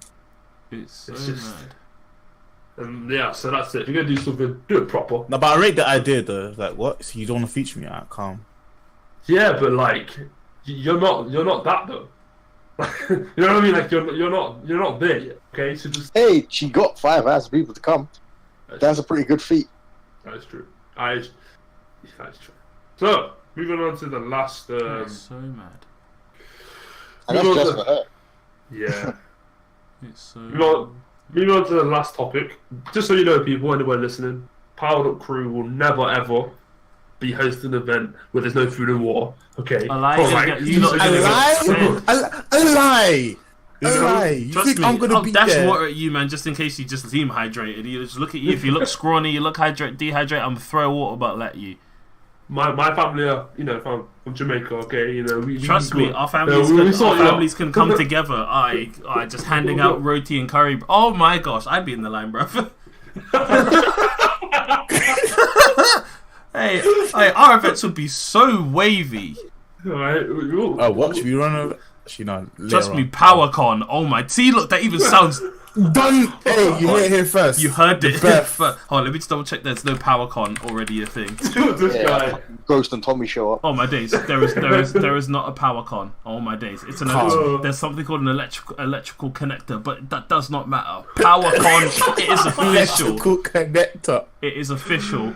Oh PowellCon. Oh my gosh, coming to a city near you. We're going on tour in 2019. No, not city near you. You don't have to come to us, bro. Why are we traveling? Mad. Oh yeah, like we're broke. Nah, oh my days, come. Trust me, like 500 of you lucky viewers. Jeez. So yeah, enough slandering her. She's probably getting on Twitter still to this day. Good. Last major topic: Drake and his new Link Up TV music video. I don't even really like Drake. He's a waste man. That thing was dead, bruv. The thing is, I don't know what it was, but it felt like he was trying to do some drill. He was. Like, What do you mean you don't know what it was? Maybe it was his cadence, slang, and the beat. And the so Link dead. TV. I'm not even gonna try and front. I'm not even gonna try and lie. He was on some Glocker Modi flex. I don't care. It's just people are thinking just because it's Drake. People literally, fam. People are riding him hard just because it's Drake. Fam, I still haven't heard a reply to Pusha T. Listen, I'm upset. Trust me, that was the reply. I watched it, and the immediate thought was top beg, bruv. Yeah. Trust me, Seriously. he needs to leave us man alone. Like, don't get I don't think you understand. People who actually are down for grime or whatever, because there are people who are new, who are really, really, really new to grime and only just getting into it. Like, some people who are into grime don't know about Murky Ace. Hold tight, Murky Ace, fam. Give me an instrumental, regardless. So It's not even the private. It's just the UK thing. They're trying to ride it. I don't know why he's trying to come in so hard. Something like the first line is something like, "You already know how the pagan chit chat go." You have never said that in your fucking life. Yeah, what are you talking about? A lie? You are one of the pagans with the chit chat though. I listened to it 3 times. I listened to it 3 times in a row. How? To try and catch a vibe. How? At least try. I thought, let me at least give him. I'm surprised you didn't catch a case of suicide, bro. No, jeez. no. 3 times in a row. So yeah. You already know how the pagan chit chat go, innit? You know what's crazy? Though, like, Go on, tell me. You know what's crazy though? It's like I actually don't remember a line. You know when something is so dead that you just don't remember. Well, sorry, you don't like something that much that you just don't remember. See, there's things that are dead that I like in it, but this was just dead. Like it just this made me constantly listen. That's how bad it was. It was what? Sorry, you blanked out for a second. Concentrate listening to what? To listen to Little Pump. That's how bad it was. I was like, yo, I'm making that conversion. That's what's going down now. It was Drake. Look, thank you for trying. Drake's right? No. Don't thank him nothing, bruv. Look, regardless of what it was, it could have been a song. Why are you here? A lie. Go Why are you here? away. Why are you on our channels still trying to beg it with us, man? Just... I know a lot of them accepted. Skepta, Cryptocurrency, the Storms, all of them. Yeah, but Skepta's a nitty though. Do not care. Oh, yeah, nitty, like, man. Yeah, go nitty. away. Nothing that you do. Streams, is Skepta a nitty? No, Skepta's a full-time nitty now, bruv. You've not seen his fucking. Nah, it's not, man. Bruv. You need to stop. He's a full-time nitty. Like, my sources Bruv, are shoes. We know nitties who have been with him while he's been nittied out. You already know how to nit go. You already know how to nit. Well, what nitties are you talking about? Her name is it rhymes with snow. Not snow. Wait. Swear down. Swear down. Rhymes with. No, I know who you're talking about, but I'm saying, swear down. Did she actually confirm this, or was she just chatting shit, or are you just man chatting shit? No, I believe her. Like the guy goes to the same place as she goes. And I've seen him on her Snapchat. Hey, Big is having a crisis right now. The silence was just like, raw. He's a nitty. And that's why I think we broke up. Bruv, have you not seen him? Just how he's been moving. He's been moving. Nitty, bruv. Bookie, fam. Oh my god, just all of it. He's doing much right now. Go watch that Look Alive video again with him and Suspect. Trust me, me, he's not nitty. Fam. You see what Giggs was talking about someone not in his Charlie. With he's still skinny. Naomi Campbell. He gained a lot of weight. Nah, he's still slim. No, here's the thing, yeah. You see Giggs. You know when he was talking about who snorted my Charlie, bruv. He was talking about Skepta. I think he was talking about your friend, fam. Who? Oh my gosh. Let's talk about both of them. Fuck it, I don't care. Nicole, you're talking about Nicole. Wow. Oh my gosh, you know what? Talking about Nicole, bro. Oh my days. Pull the plug. Podcast done. We out here. Remember, PowellCon 2019. I know, we're finished. We're finished. No, does anybody want to say anything? Skepta's a bit. I want to finish with one last point. If anyone else is done, go for it. Go for it. Last point is coming home. It's coming home. That's it. Oh my god! It's coming home. It's coming home. Tell the world it's coming home. This guy remixed it. All the pain of yesterday. No, but Powered Up viewers, thank you very much for being with us one more Sunday for about 2 hours plus. It's always fun.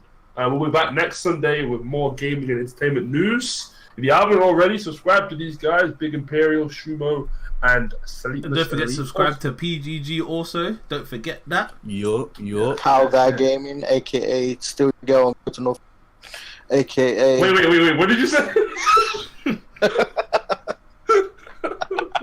AKA, I'll put a Quaalude in a bitch's drink. Man. Well, somebody... AKA Bill Cosby's apprentice, AKA AKA Bill Cosby, AKA fuck that bitch, I'm not trying to rape you, your buzz. Oh my god. AKA she got some dirty backmore. What? Wait, hold on. Who are you talking about? Because you're talking about someone else entirely. Specific. You know what I mean? Alright, people. Thanks for watching. And until next time, enjoy the rest And of like the day. I was saying, for real though, PowerCon 2019. It's gonna be lit. man. Like, don't come to me stop about it. nothing, don't bro. say, okay, not 2019, but 2019. PowerCon, it will be coming soon. 2019. Who is paying for this? I'm stopping the recording. Yeah. We out. Peace. We're out of base, man. Yeah.